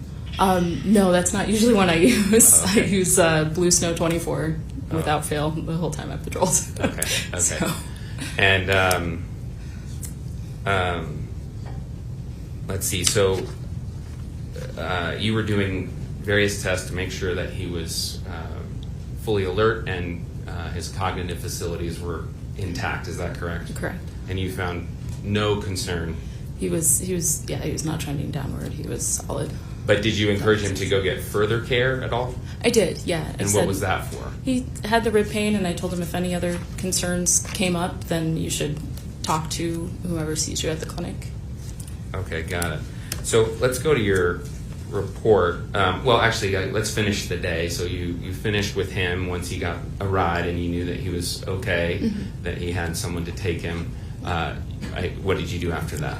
I would have rotated back to the top. I don't have a specific memory of that, but I would have rotated back to the top of a mountain and checked in. Okay, got it. And then did you talk to anybody else during the day after you had been with Mr. Sanderson about what had happened? Sure. When I came in for the evening, he was then our patrol director, Steve Graf. I just sort of mentioned, like, oh, hey, it's kind of a interesting sidebar. Somebody said they saw Ms. Paltrow on the slopes today, may have had something to do with my incident. And it was sort of just a 3-minute conversation, and then... And what was... was there any discussion about the injuries, or was it just the fact that it was Ms. Paltrow involved? Just the fact that maybe she was involved. I see. And you obviously were not there. I think you've made it clear you weren't there at the actual collision and you didn't see what happened, correct? Correct. And you never saw Ms. Paltrow that day? I did not. You didn't talk to her? No. Right. Okay, I'm going to put your report on the screen here. It will also come up on that screen. Okay. I believe it has already been published to the jury. This is Defense 24A. Is that correct? Yes, and it's also Plaintiff's Exhibit 1. Okay, thank you. Okay, so let's see. This is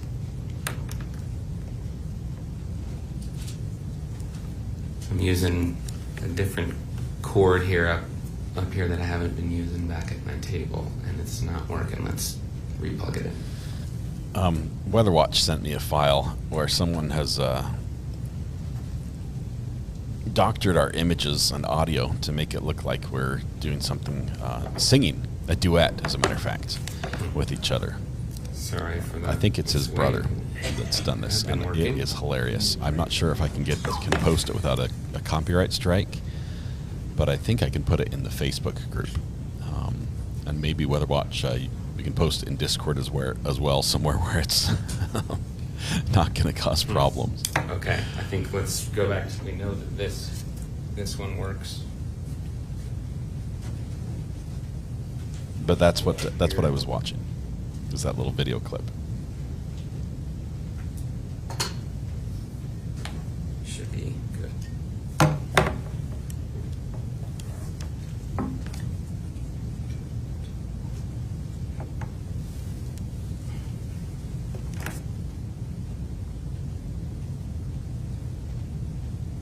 Okay, there we go. Sorry for that wait. Thank you for your patience. Okay, so is this your report? It is. And when did you create it? The date on it is the 26th of February, 2016. So that's when I would have done it. Okay, do you remember what time in the day?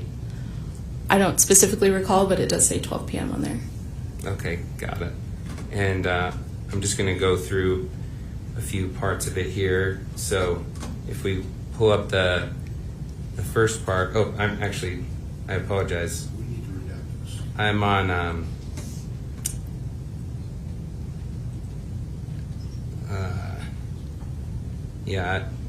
should I redact that first part? I apologize. I had it redacted on here and it just... Did we just show off somebody's information? I'm trying to get it ready to be posted. Hang on just one second. Okay. So, my apologies. Okay. So, I just want to point out a couple things. So here on the right side, there's a weight and a height. Do you see that? Yes. And do you just get that from a report from the patient? I typically just ask, yes. Okay, got it. And then here it says collision, and you say yes, correct? Yes. And then here it says with, and it says unknown, other party not present. Why did you write that? Because Mr. Sanderson wasn't sure about who the person involved with the collision was, and they weren't there for me to find out. Got it. And then if we go to this next section here, there's mention of similar injury or illness, and it says yes. Yes. You see that? And then it says year 2010. Do you recall what that was regarding? I don't recall the specific mention of what happened in 2010, but that relates directly to what I checked lower down in the form as the injury. So it would have been for the ribs. Okay, got it.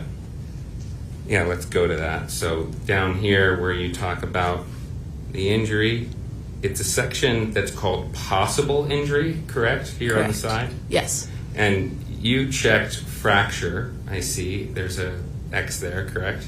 Yes. And strain and sprain, what were those connected to?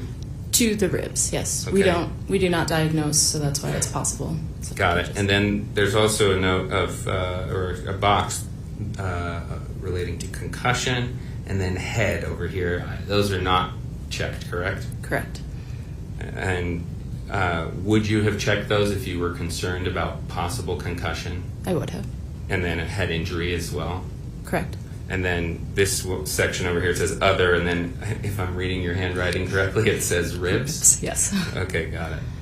And then it says right over here, and is that related to the ribs? The right side, yes. Okay, so this document is an accurate representation of the injuries that you thought he possibly sustained on that day? Correct.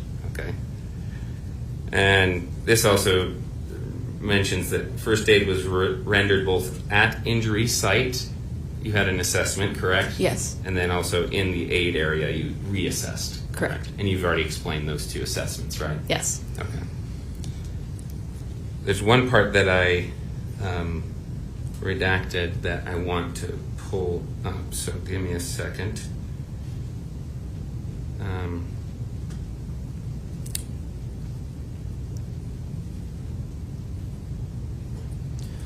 Okay, I posted so that video this over on the section Facebook here. group.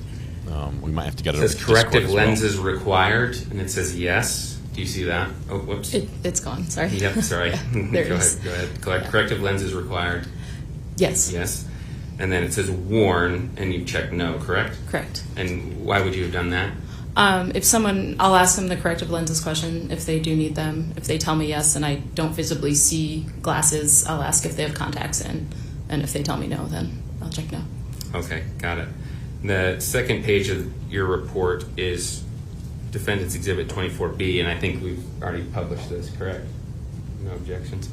No, we have Plaintiff's Exhibit 1, which is the exact same document. Similar, right. Okay, thanks.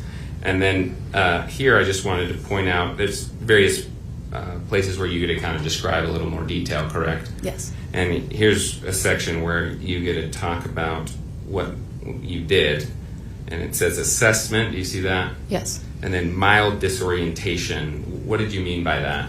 So I put assessment, and then those would be my findings on that assessment.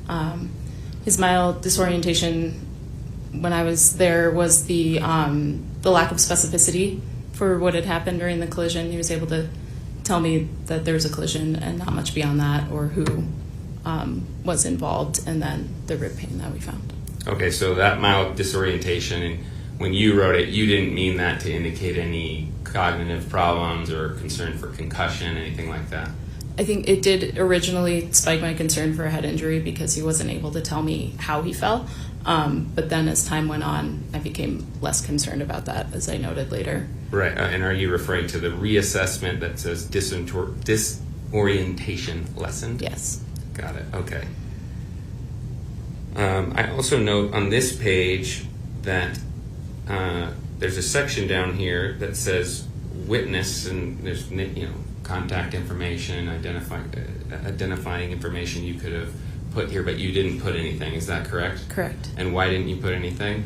No one seemed to be a direct witness to what happened. Okay.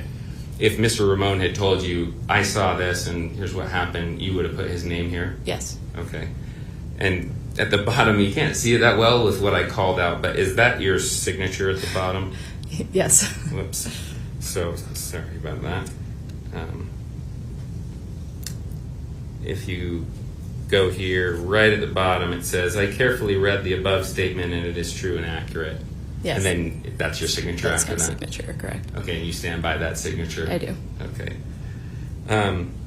Let's go back to 24A real quickly because there's one part I want to hit that I missed. Actually, I need more than that. There's this section that says injured's description of incident. And it says was hit from behind, correct? Correct. And am I reading this correctly that this was Mr.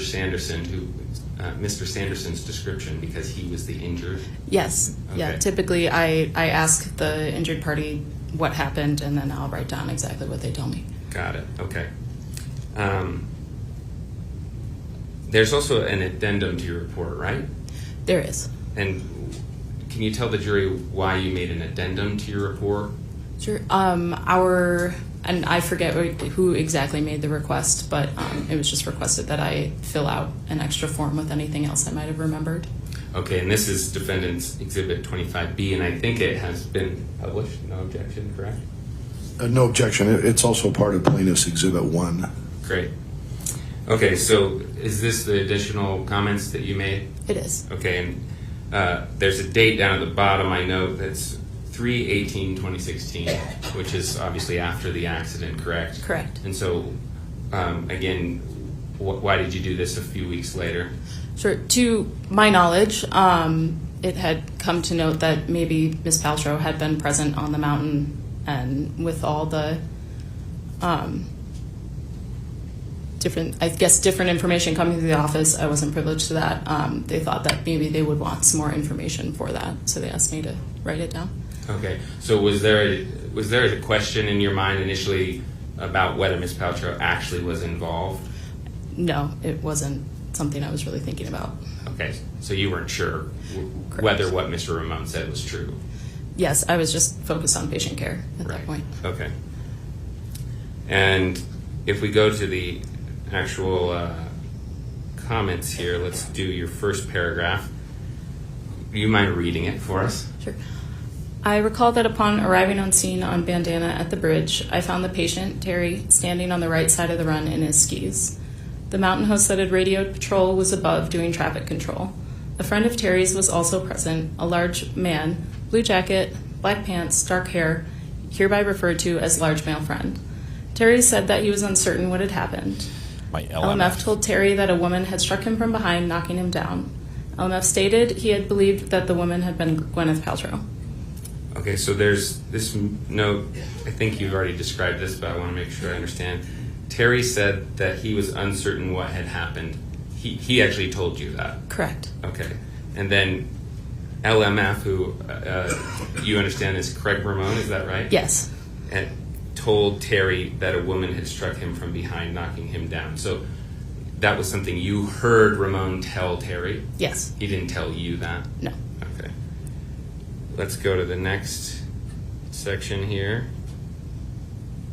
Do you mind reading it for us? I asked if anyone had spoken to the woman. Can I call him Craig in this? Is that all right? Sure. I mean, you know who it is that Craig you met. said he had asked her if she was all right.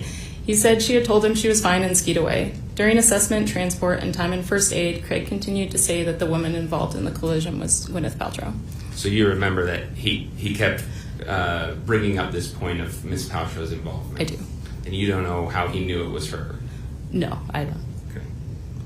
And then I think the last section, which I guess is a couple paragraphs. Sorry, I cut that off. So at Empire First Aid, we were met by 3 others from Terry's skiing group. Do you remember that? I do. And who were those? According to this, it was a blonde woman, a man, and Debbie. Okay, and you didn't have any interaction with them, or did you?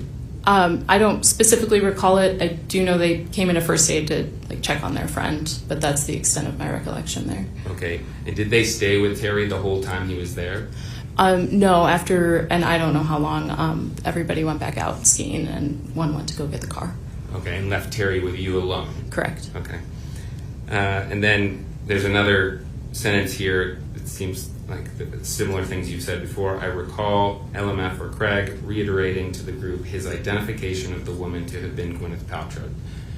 Do you see that? I do. And when you write his identification of the woman, does that mean that it was your understanding that he personally identified the person as Miss Paltrow?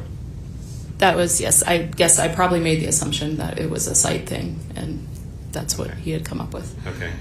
And then eventually Debbie, who had left to retrieve the car, came back and picked him up. Is that correct? Correct. Okay. And then at the bottom you identify LMF as Craig. It came back to me, yes. Okay. When you say it came back, you couldn't remember his name at the start, but then later remembered it? Correct. Okay. As you were writing out and bringing these memories back? Yes. Okay. Thank you. So is it fair to say that his ribs, or let me I'll ask it this way, were his ribs his chief complaint? Yes. And he did not offer any indication to you of a head injury? No. Oh, whoops. Sorry.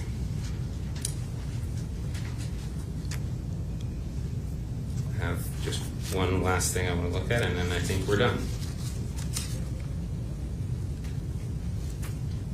So dizziness, loss of balance, did you observe anything like that? No, I was monitoring for those things and didn't see them. Blurred vision? No. Ringing in the ears? No. Sensitivity to light? No. Sensitivity to sound? No. Mood changes? Not that I observed. Was he dazed or confused? No. Did you talk about a headache? No. Nausea? No. Vomiting? No. Fatigue? I don't know if I asked him about that one. Okay. So not that I recall there. Okay, got it. Any speech problems? Not that I noticed. And the jury has seen a picture of you before. Okay. Sorry to inform you. We have been talking about you already. Okay. And do you remember Mr. Sanderson taking a picture? I do. Of you? Yes. During that first aid? Yes, while we were at Empire First Aid. Yeah, and did you note at any time, was he on his phone and making a post about that picture? I'm not sure. I don't recall. Did you help him put together a post at all? No. Okay. Did you check his eyes carefully? I did, yes. We assess for basically pupil reactivity when you shine a light, if they're constricting and then dilating back out again. Okay, and you remember doing that? His were equal and reactive. Okay, and what does that tell you if they're equal and reactive? It's just another test to see if potentially there is a brain bleed, mostly. Okay, got it. I think that's all I have. Thank you. Okay. Thank you, Mr. Egan. Let's see if we can get Mr. Bueller. We're going to go for cross. I imagine this cross should wrap up the witnesses for the day.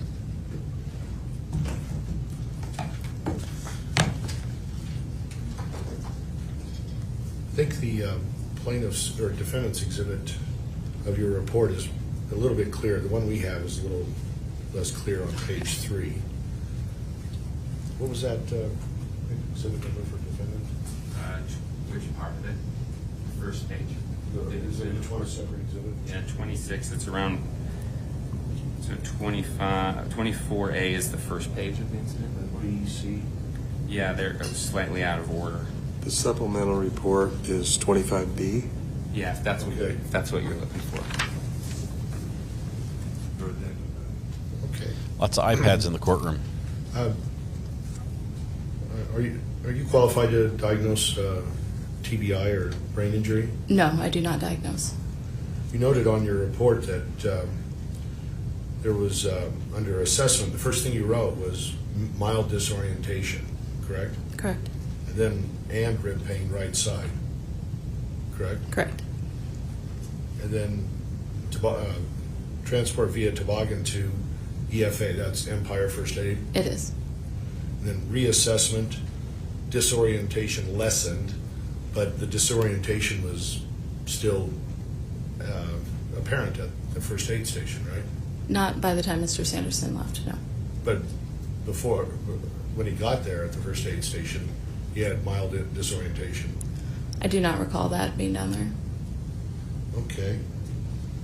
And you did not believe Craig Ramon, the large male friend, LMF, when he told you or told in your presence that it was Gwyneth Paltrow who had hit Terry from behind? It seemed like sort of an unbelievable statement at the time. Kind of like Fat Man appeared on the scene, that strange? Similar. Okay. And it was the supervisor that asked you to write that report that you hand wrote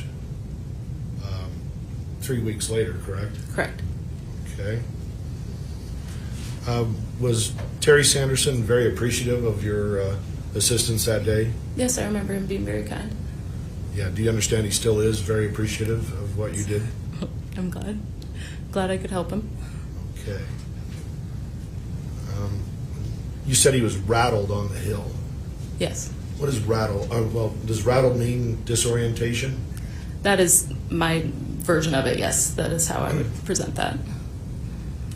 So is rattled or disorientation, is that a possible sign of a concussion? Not in the way that I was presenting it, but I can see how it could come off that way. Is it possible he could have had a concussion because he was rattled and disoriented? It's my tests, we were coming out with no, But again, I don't diagnose, so down the line, someone else could come up with something different. Someone who's qualified to diagnose a concussion? Correct. Okay, and you're not qualified to diagnose a concussion? I do not diagnose. Okay. You encouraged Terry Sanderson to go to the clinic, correct? I did.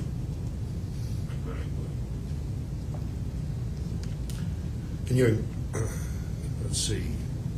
So your main goal was to stabilize him and focus on him. You did not investigate the collision matters, even though Craig Ramon said it was Gwyneth Paltrow who hit him from behind. I did not chase that down, no. You did not believe Craig Ramon? When I come up on a collision that one party is gone from, I'm not going to go try and find that person. It's pretty impossible. Hey guys, we had a little error and a few people got timed out accidentally. Please don't be offended. It's sort of a hearsay thing at that don't point. worry, it was an accident. Everything's fine. Just give me a moment, please. We're taking the mouse away from the pets.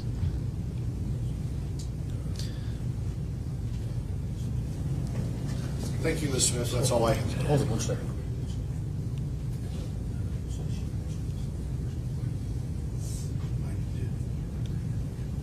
Thank you. I just have one more. Sure. Ms. Smith, there was a question about you being asked to write those additional comments. Do you recall that? I do.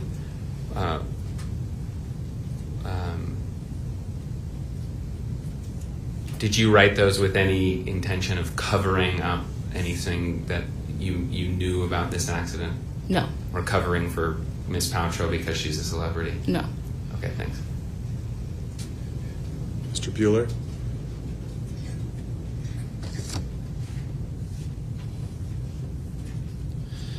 Jenny says I was timed out.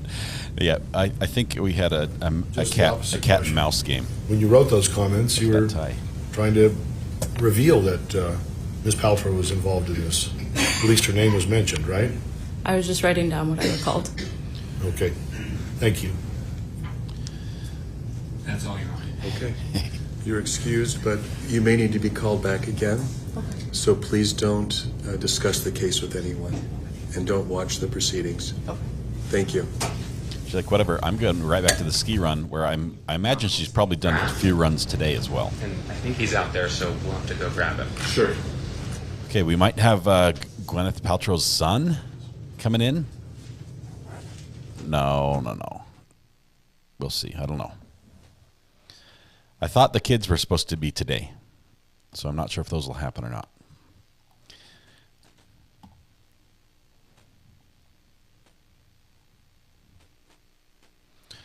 I don't think that's her son. Good afternoon, Mr. Graf. If you could walk right up here. Probably someone else from the ski resort. And be sworn in as a witness. Do you swear that the testimony you are about to give in the case now before the court will be the truth, the whole truth, and nothing but the truth, so help you God? Yes. Thank you. And then take a seat in the witness stand, and then begin by, I guess, positioning the microphone and then stating and spelling your name. James wants to give him a cup of water. I'm Steve Graf, Graff. Thank you.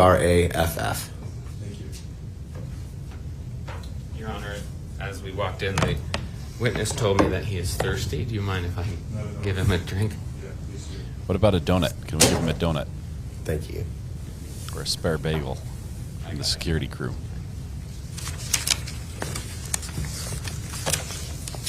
All right, Mr. Graf.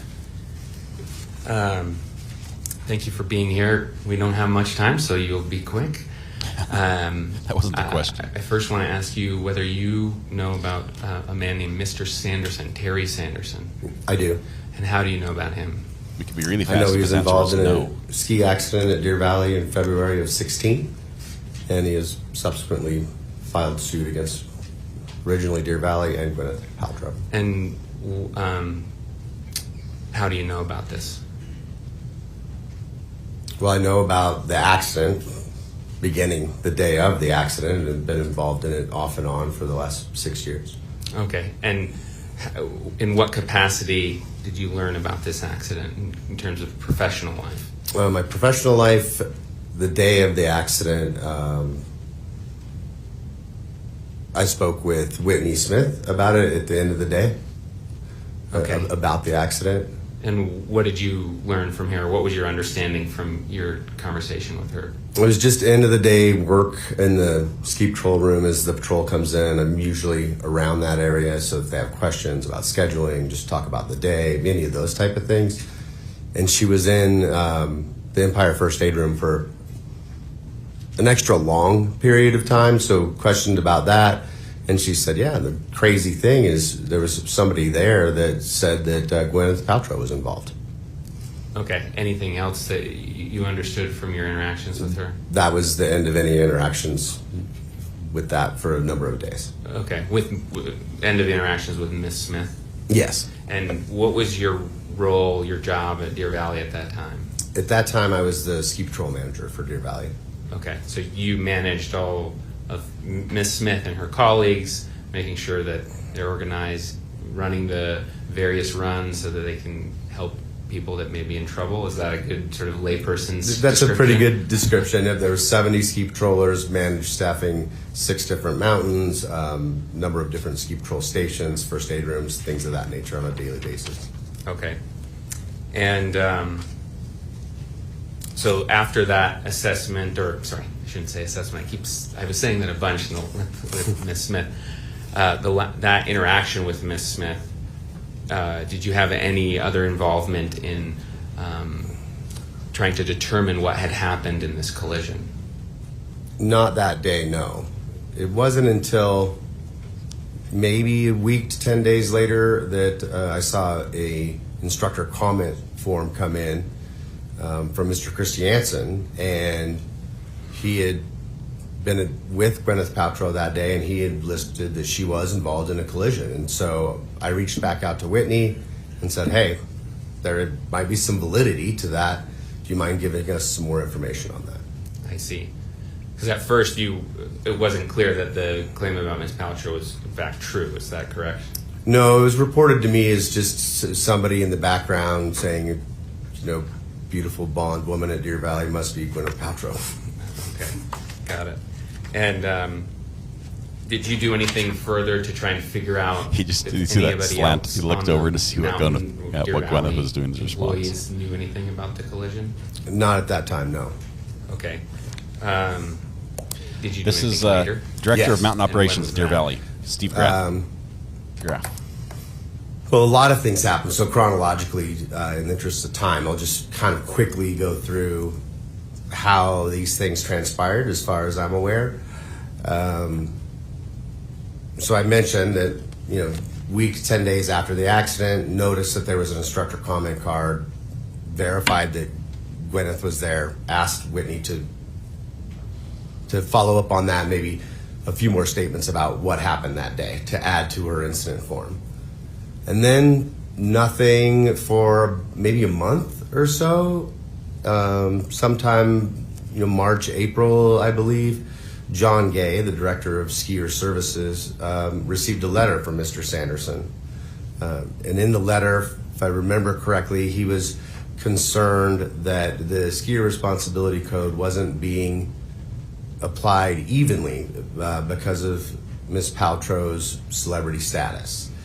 And he didn't mention in the letter to John, the director of skier services, that his employee yelled at him or anything like that in that particular letter. There was another follow-up letter, similar content, weeks after that one. And then there was a request for the contact information for Ms. Paltrow. And when we first got that request, we complied. How it typically goes, and it didn't go any differently in this case, is that we reached out to Ms. Paltrow and said, Mr. Sanderson has requested your information. We're giving it to him. We reached out to Mr. Sanderson, said, here's Gwyneth information. We're giving it to her, as we would with any other case. Got it. I see. And what about any attempts to find, well, I should back up and ask you some foundational questions. In learning about this incident, did you ever hear about any ski patrollers coming on the scene of the actual collision? Yeah, that was later that we started digging more into that.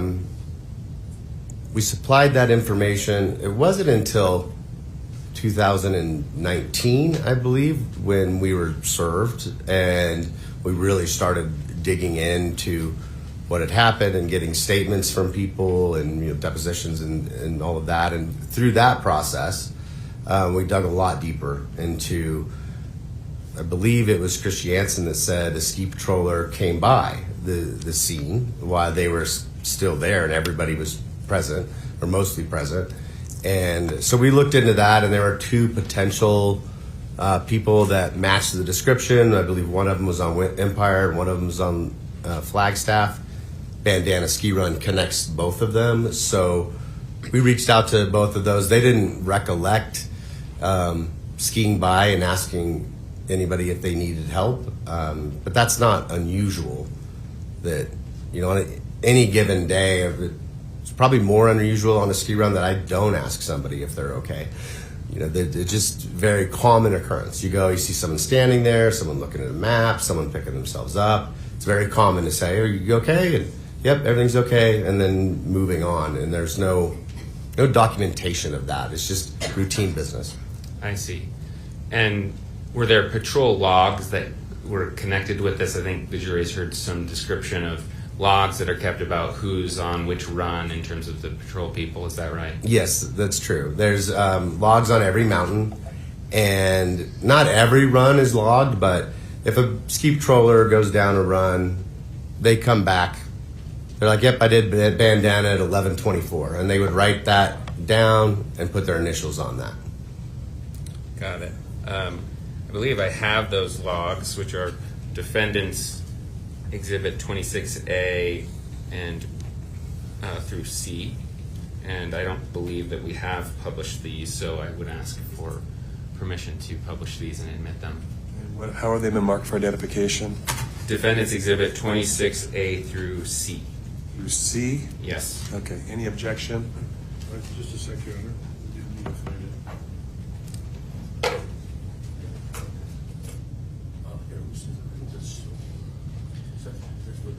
The dongle he's using with his iPad to project the image. 26A through C, defense is not exhibit is Apple received. Okay, so I'll publish it. It should be on that screen for you, Mr. Graf. Do you see it? I do now. Okay, is that the log we're talking about? Yes, this is the Flagstaff patrol log. This isn't the section I'm talking about. It's a 2-page log. Okay, so this is it. This is the 26B. Is that the log, or do I have to keep going? So this would be the run log. So you see where it says opening run check. Obviously, a lot more runs are done than that. Ski patrollers typically do more than a couple runs a day. But they're trying to make sure that all the runs get checked. So on this particular one, and as it pertains to this, we're looking for Bandana, and it's at the very top. And here at the top. Yep. I see. And it looks like 11:40, and then there's another time and a couple initials in there. Okay, got it. And then just for the sake of completeness, then there's 26C. I don't know if that makes a difference here to you. Was that part of your was this record a part of your attempt to figure out who those patrollers were? Yes, this was part of us trying to get all the information we could about this. And this 26C document, does it offer anything additional? If you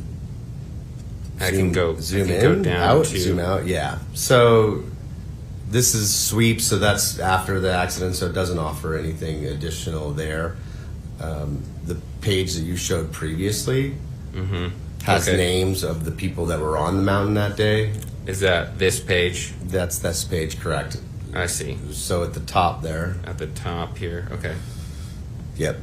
So Caleb, Jess, Whitney, and Tom were there. Steve Campbell was the snowmobiler. And if I remember correctly, I asked Tom specifically because I saw his initials in that log. But not only did I look at Flagstaff, but knowing that Bandana is a connecting run to Lady Morgan and Empire, we looked at those patrollers as well and asked them if anybody on the mountain that day recalls saying, "Are you okay?" to some people on Bandana, and we didn't get any affirmative response to that. Given your experience with managing patrollers and responding to various incidents, if there had been an incident where someone was unconscious for a long time, would you expect to have heard about it? Yes, most definitely. And would you expect those patrollers to remember it if you asked them a number of years later? Yes. And they did not? They did not. In this case? Okay. Even if the person wasn't necessarily injured, but wanted a ride or had an equipment problem, or if there was anything other than, no, I'm okay, it most likely would have ended up in this log. I see. And it does not. You've reviewed these and you don't see any. You don't see any indication of any such event? No. Okay. And do you know who Eric Christensen is? I think you mentioned him earlier. I do know who Eric Christensen is. And did you ever receive a report that he had yelled at Mr. Sanderson? I believe that was in one of the claims in the lawsuit, but never in our investigation. Okay, so you had heard about it in terms of claims in a lawsuit, but never aside from that? Never since, no. Got it. So there wasn't a patroller that said, hey, we need to respond to Mr. Christensen. He's not treating our customers properly.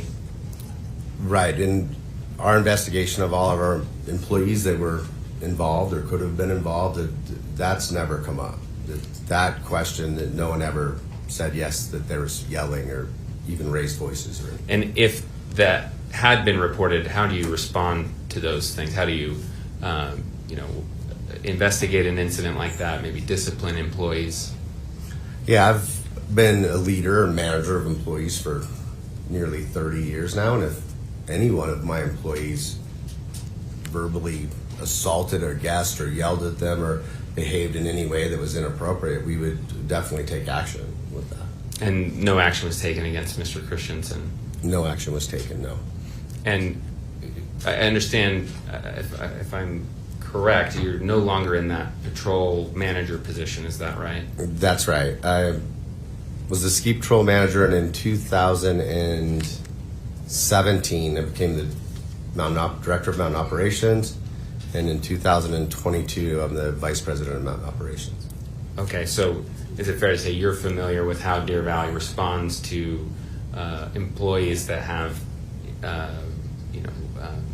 that misbehave or that engage in behavior that is this is a little frustrating for me. Yes, I'm aware of that. Okay. And then what about are you aware of how Deer Valley deals with celebrities on the ski slopes? I am aware of how Deer Valley deals with celebrities on the ski slopes. And how is that? Do they treat them any differently than other people? No. We don't. There's no reason for Deer Valley as a company and broadly tell our employees about when celebrities are at Deer Valley. The only time in my 29 years or so at Deer Valley that I've known about celebrities is when we think there might be some disruption to our business, right? Like paparazzi or things of that nature. I can only think of 2 instances in that time frame that there was a reason why we would want some of our employees to know about celebrities being on the mountain. If it was, heads of state or members of Congress or sitting presidents or past presidents, with security details, we're usually informed of those things, but not celebrities. To your knowledge, did Deer Valley employees, executives, anyone involved with Deer Valley do anything to cover up the facts of this case to protect Gwyneth Paltrow? Absolutely not. And were you even aware that Ms. Paltrow was on the slopes that day? I wasn't aware of it until I read the instructor comments that just happened to mention that my student was Gwyneth Paltrow and was involved in a collision. And I recalled that, hey, Whitney was on an accident a week or so ago, and there was somebody there that said the same thing. So that's when those 2 pieces came together for me. And does Deer Valley have any position on what occurred in terms of the collision, who hit who? No, there's with the varying statements, there's different statements about what happened, and so we as a company don't have a position on who's at fault. Okay, that's all my questions. Thanks. They're being quick. I think we're going to finish with him Mr. Sykes? in the next 5 minutes. Not more than 7 minutes. You want out the jury go early tonight, or why don't you start? Start. Okay. 7 minutes. We're almost done, guys. Hang in there.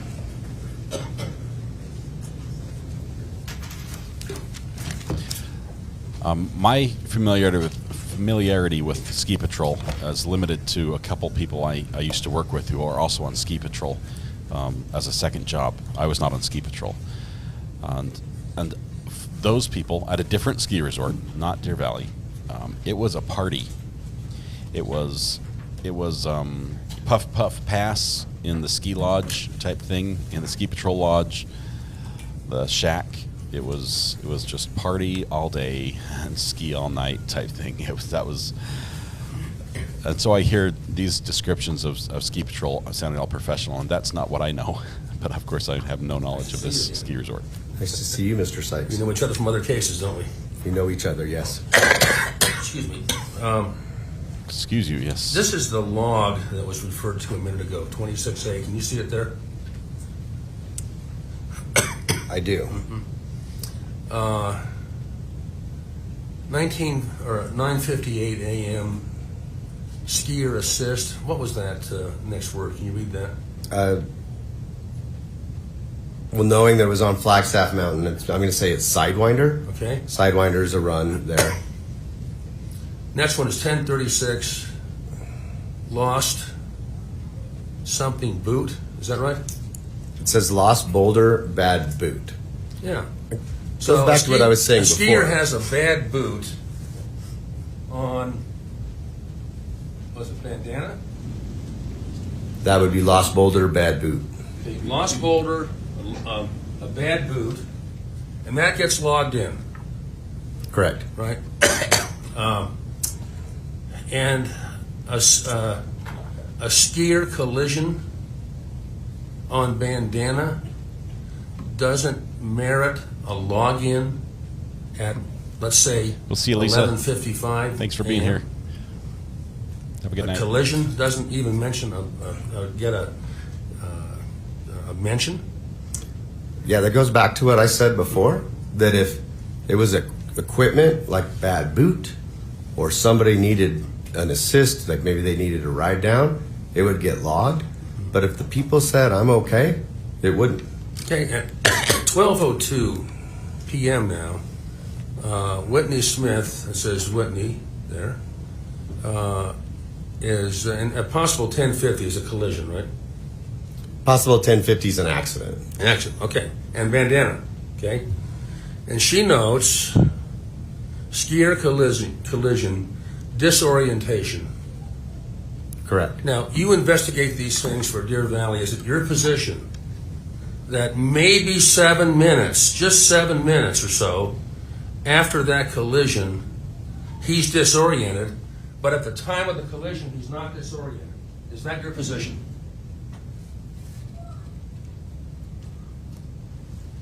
I don't have a position on that. Well, take one. I mean, 5 to 7 minutes later, Whitney Smith, who has no skin in the game except she's employed by you, okay, notes disorientation on her report. And she noticed it later, by the way, as you noticed. Right. And you're trying to tell this jury that just 7 minutes before, this individual wasn't disoriented? Is there a question there? Yeah. What's the question? Are you trying to tell the jury that 7 minutes before, Terry Sanderson wasn't disoriented when the other two guys stopped by? Your Honor, may we... Who didn't log it? I wasn't trying to tell the jury anything. Got a request. Yes. Here comes the approach.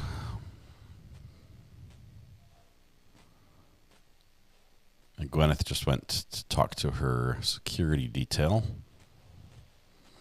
Took the opportunity.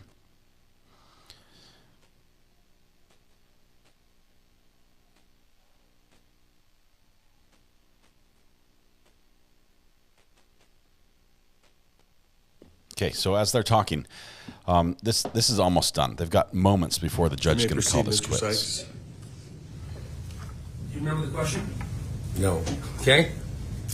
Are you telling this jury of the good men and women of Summit County that maybe 5 to 7 minutes after this collision,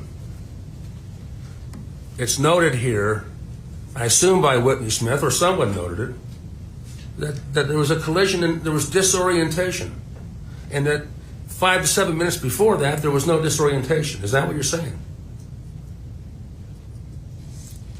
I'm not saying that. On this form at 12:04, Whitney said there was a skier collision and the person presented with disorientation. I don't know where you're getting the 5 to 7 minutes earlier. What are you referring to? Well, the accident was logged, the crash was logged at 11:55. By who? Well, it's in one of the records. I think it was Eric Christensen. 11:55. You weren't aware of that? There's a time frame there. I know that at 12:02, Whitney was dispatched, and I don't see the screen anymore, but I believe it was 12:04. She was on scene. Well,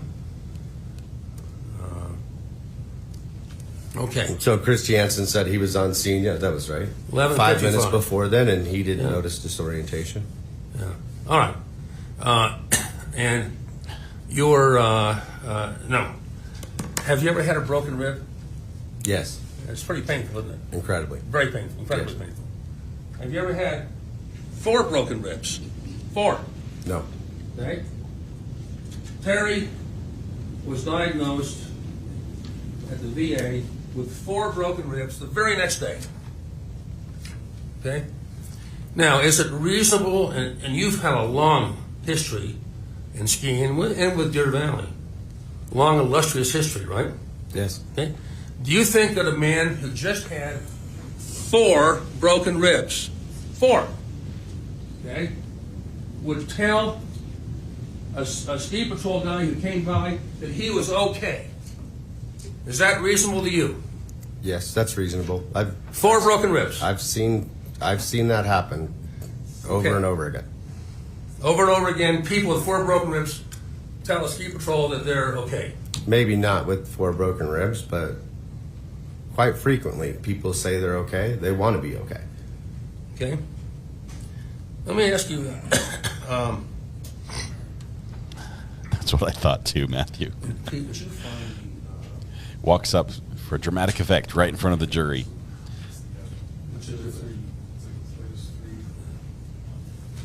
Okay, now. It was, I saw a possible objection there, but. No, I did not. And you have no personal knowledge of how serious it was? No, I don't. You're aware that Terry Sanderson has a witness who's not even a close friend, just a meet-up buddy, that says that Gwyneth Paltrow hit him in the back. You aware of that? I'm aware of that, yes. Okay. Does that count for anything in your opinion? It's part of all of this, part of this investigation. Deer Valley, however, takes no position one way or the other on how the collision occurred. No, there's differing opinions or statements on what happened. But Deer Valley takes no position. We don't take any position, no. And you don't give celebrities any advantage. No. Okay, now, you aware that she paid almost $9,000 for 2 days of skiing? You aware of that?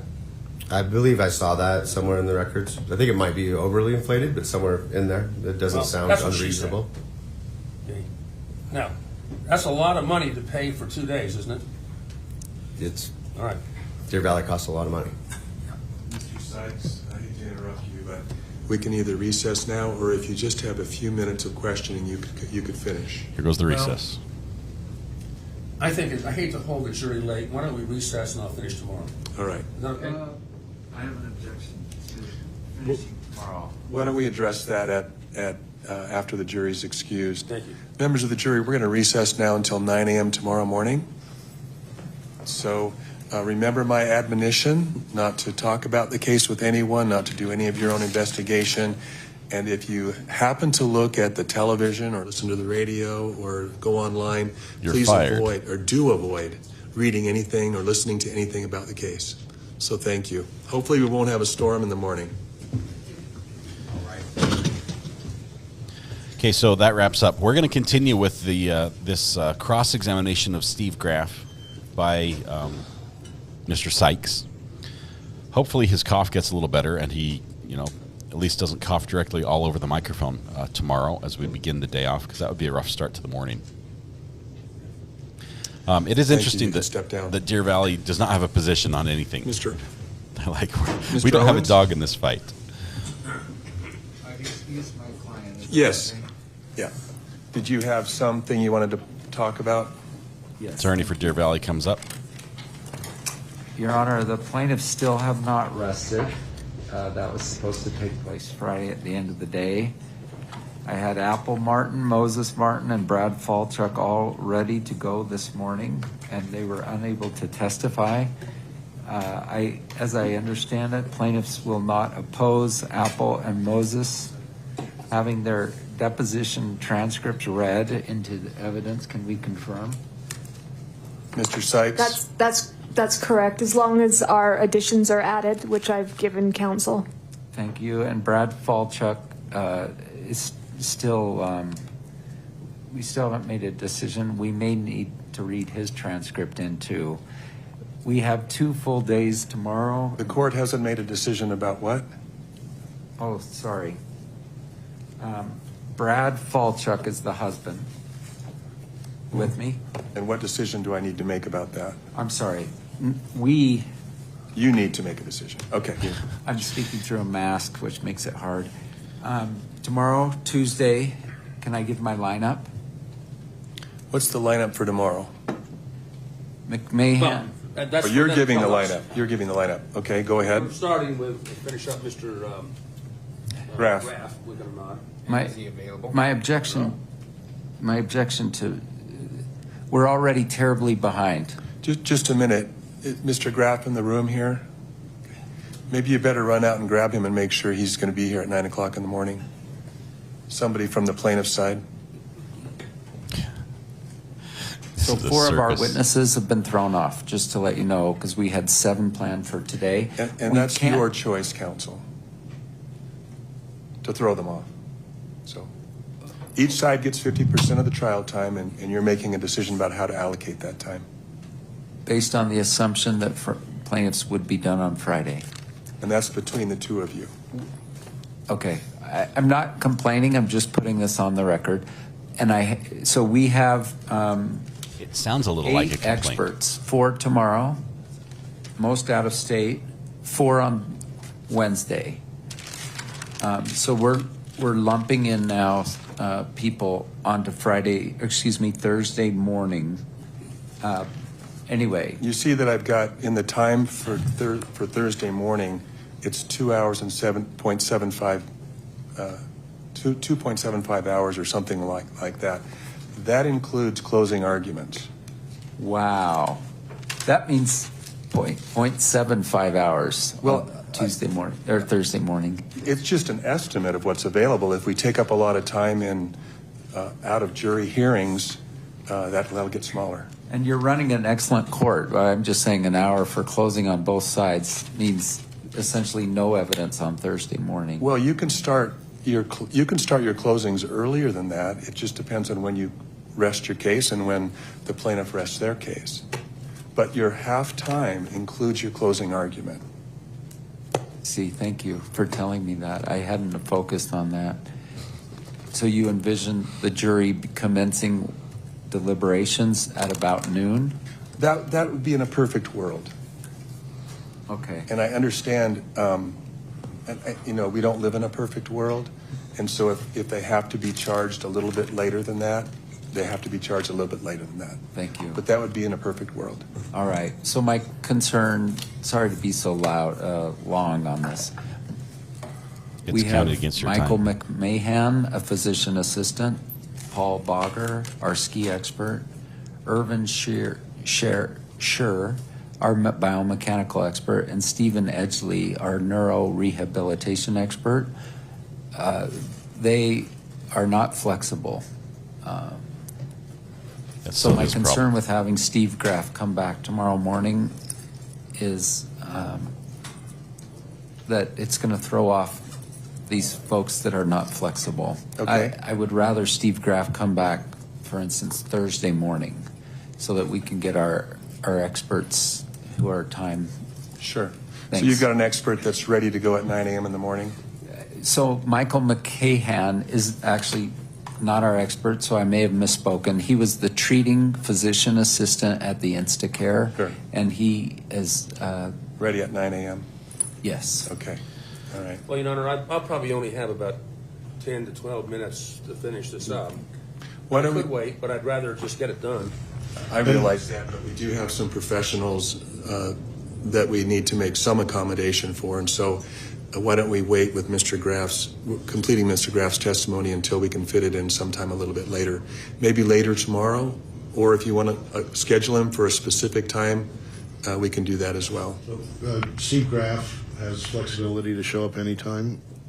I don't know. Yeah, he's not. I don't it's only control the Steve best Graf. snow season in the world. This year of Salt Lake City, but And I would add that Michael McMahon doesn't remember the treating Terry Sanderson. It's just a record review, and there's very little he would have to offer because he has no recollection of ever seeing the plaintiff.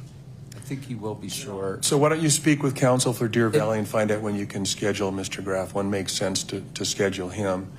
Can you give him some blocks of time when he could schedule that? Yes, I mean, so if we can hold him to 10 minutes, we can live with it.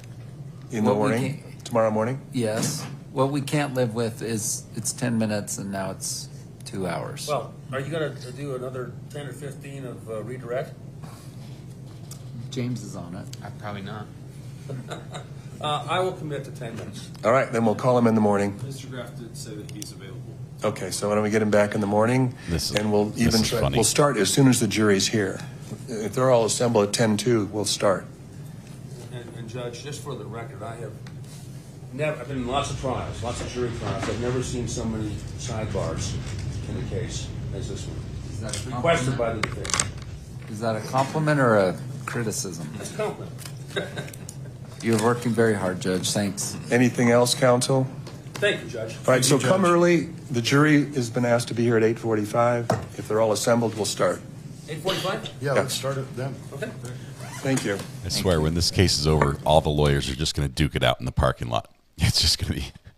It doesn't matter who wins, who loses. Your time remaining. Or I'll give the time that you've taken and my anticipated time remaining. Right. Thank you. That'd be helpful. I'd like to see those numbers. I wish the judge would publish that. The judge is saying that he wants to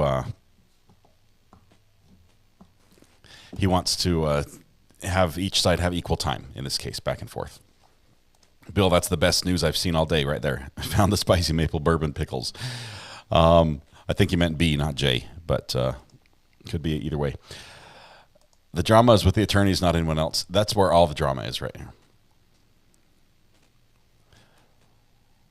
I've seen as many sidebars and more.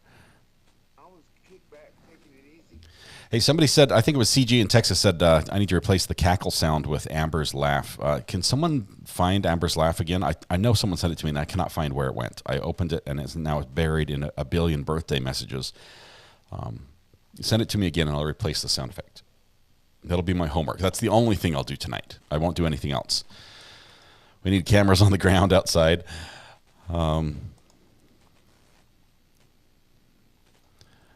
So much was done prior that, I mean, they reference all their pretrial agreements and the motions they made and everything that was brought up, and now we're still like refighting every single thing. Let's see. Yeah, Bill, I knew that's what you meant. I get excited when I find them too, and I say it wrong. So, bought the pickles this weekend too. They're amazing. They're really good. Give them some gloves. Let them duke it out in the parking lot. I say out in the snow. If they fall down, they won't get hurt. It's nice and soft. They've had like 6 inches of snow this morning. The original cackle is from a trial. It's from a trial with Mark Jensen, his attorney. That was her laugh. It was quite shocking when we heard it the first time. All right, we've been here too long. It's the end of the day. We're going to release everybody, but we do start again in the morning. Do you want a late start tomorrow? Because court doesn't start until 11 my time. Because it's 9 o'clock. It's 2 hours later. Do you want to do a late start tomorrow? Do you want to try that? I know that anyone who missed this, because we've only got we've only got about 700 of you in chat right now, so there's half of you will miss the announcement. But why is my show called Recovery Addict? Great question, Jane. I chose the name Recovery Addict because I'm addicted to recovering artifacts from the ground as a metal detectorist, and so I chose it for that reason, and I used that channel to start covering my other love, which is law and true crime. And at the very beginning, I said, if it, this, I didn't think it was going to be a thing, right? It was just me and 13 friends, and then as it grew, I explained the story, and they said keep the name, and I did, and now it's a little late to change it, and it's sort of grown on me. I have my own history of addiction to video gaming that is not the situation I'm in now. Now I'm addicted to true crime. It's a little healthier. So it's good, but that's why it's called that. We're going to do a late start, definitely later. Okay. Did I get your true crime pop quiz right this morning on my channel? Matthew, I did not get that. I got the something about it from Thomas. What are we? I didn't see what was on your channel here. Hang on one second.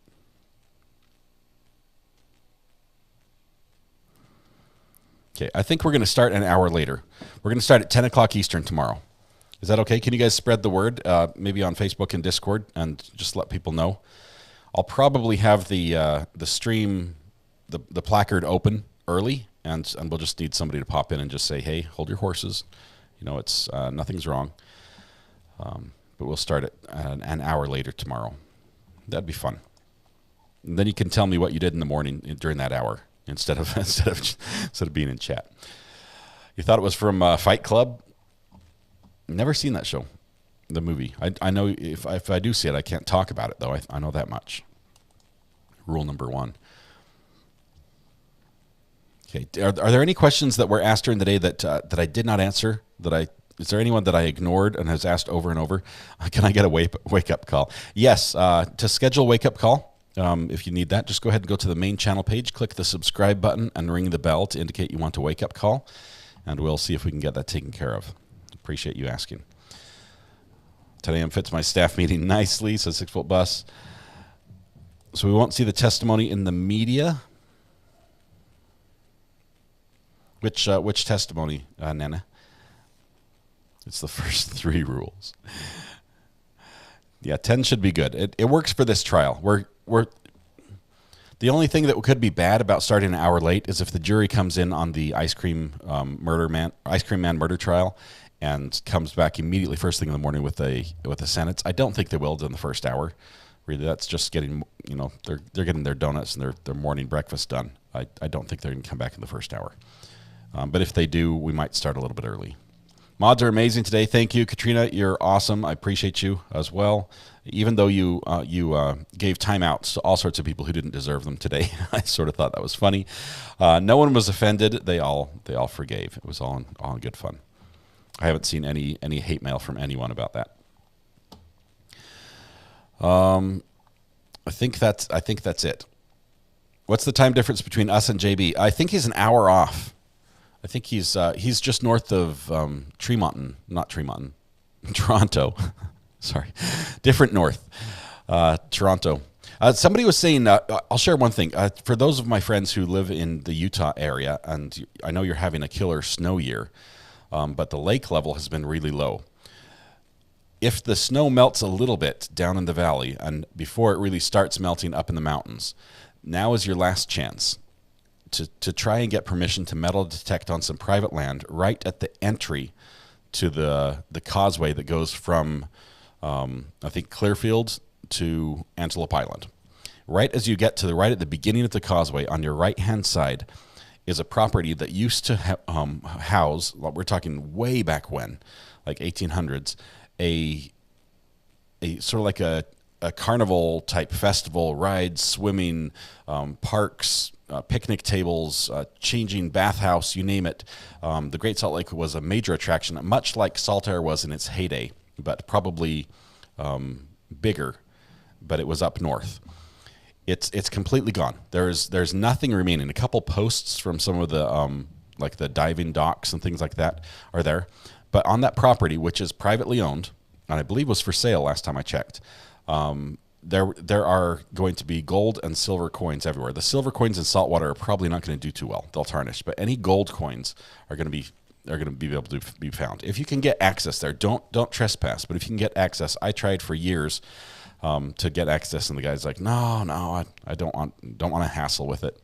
But metal detect that property and then take pictures of all the money you're going to find, because that was the time period when everyone was using gold coins, and they were paying. There was carnival rides, there was festivals, there were games, there was vendors. There was a train that took people right out there. To recreate. Anyway, that's your tip of the day for where to go metal detecting in Utah. Good luck getting access. I hope you do. But also be careful. If you stray off that and onto the state land, you're going to get arrested. Boom. They do not allow you to metal detect at the Great Salt Lake State Park without a permit, which they don't give. Anyway, are we going to miss any testimony in the morning? No, Nana, we're not, because the trial's in Utah, and they start 2 hours after us. That's why. The lake has risen a foot already. I think it'll take more than a foot to get back up to the shore there. It was pretty low when I was there, and if it's dropped a lot since then, you might have opportunity. But after this snow melt this year, you might be flooding again. How's the new chair working out? Bella, it's great. I'm loving it. It's fantastic. You caught me a couple times just resting my eyes a little bit as I just leaned back.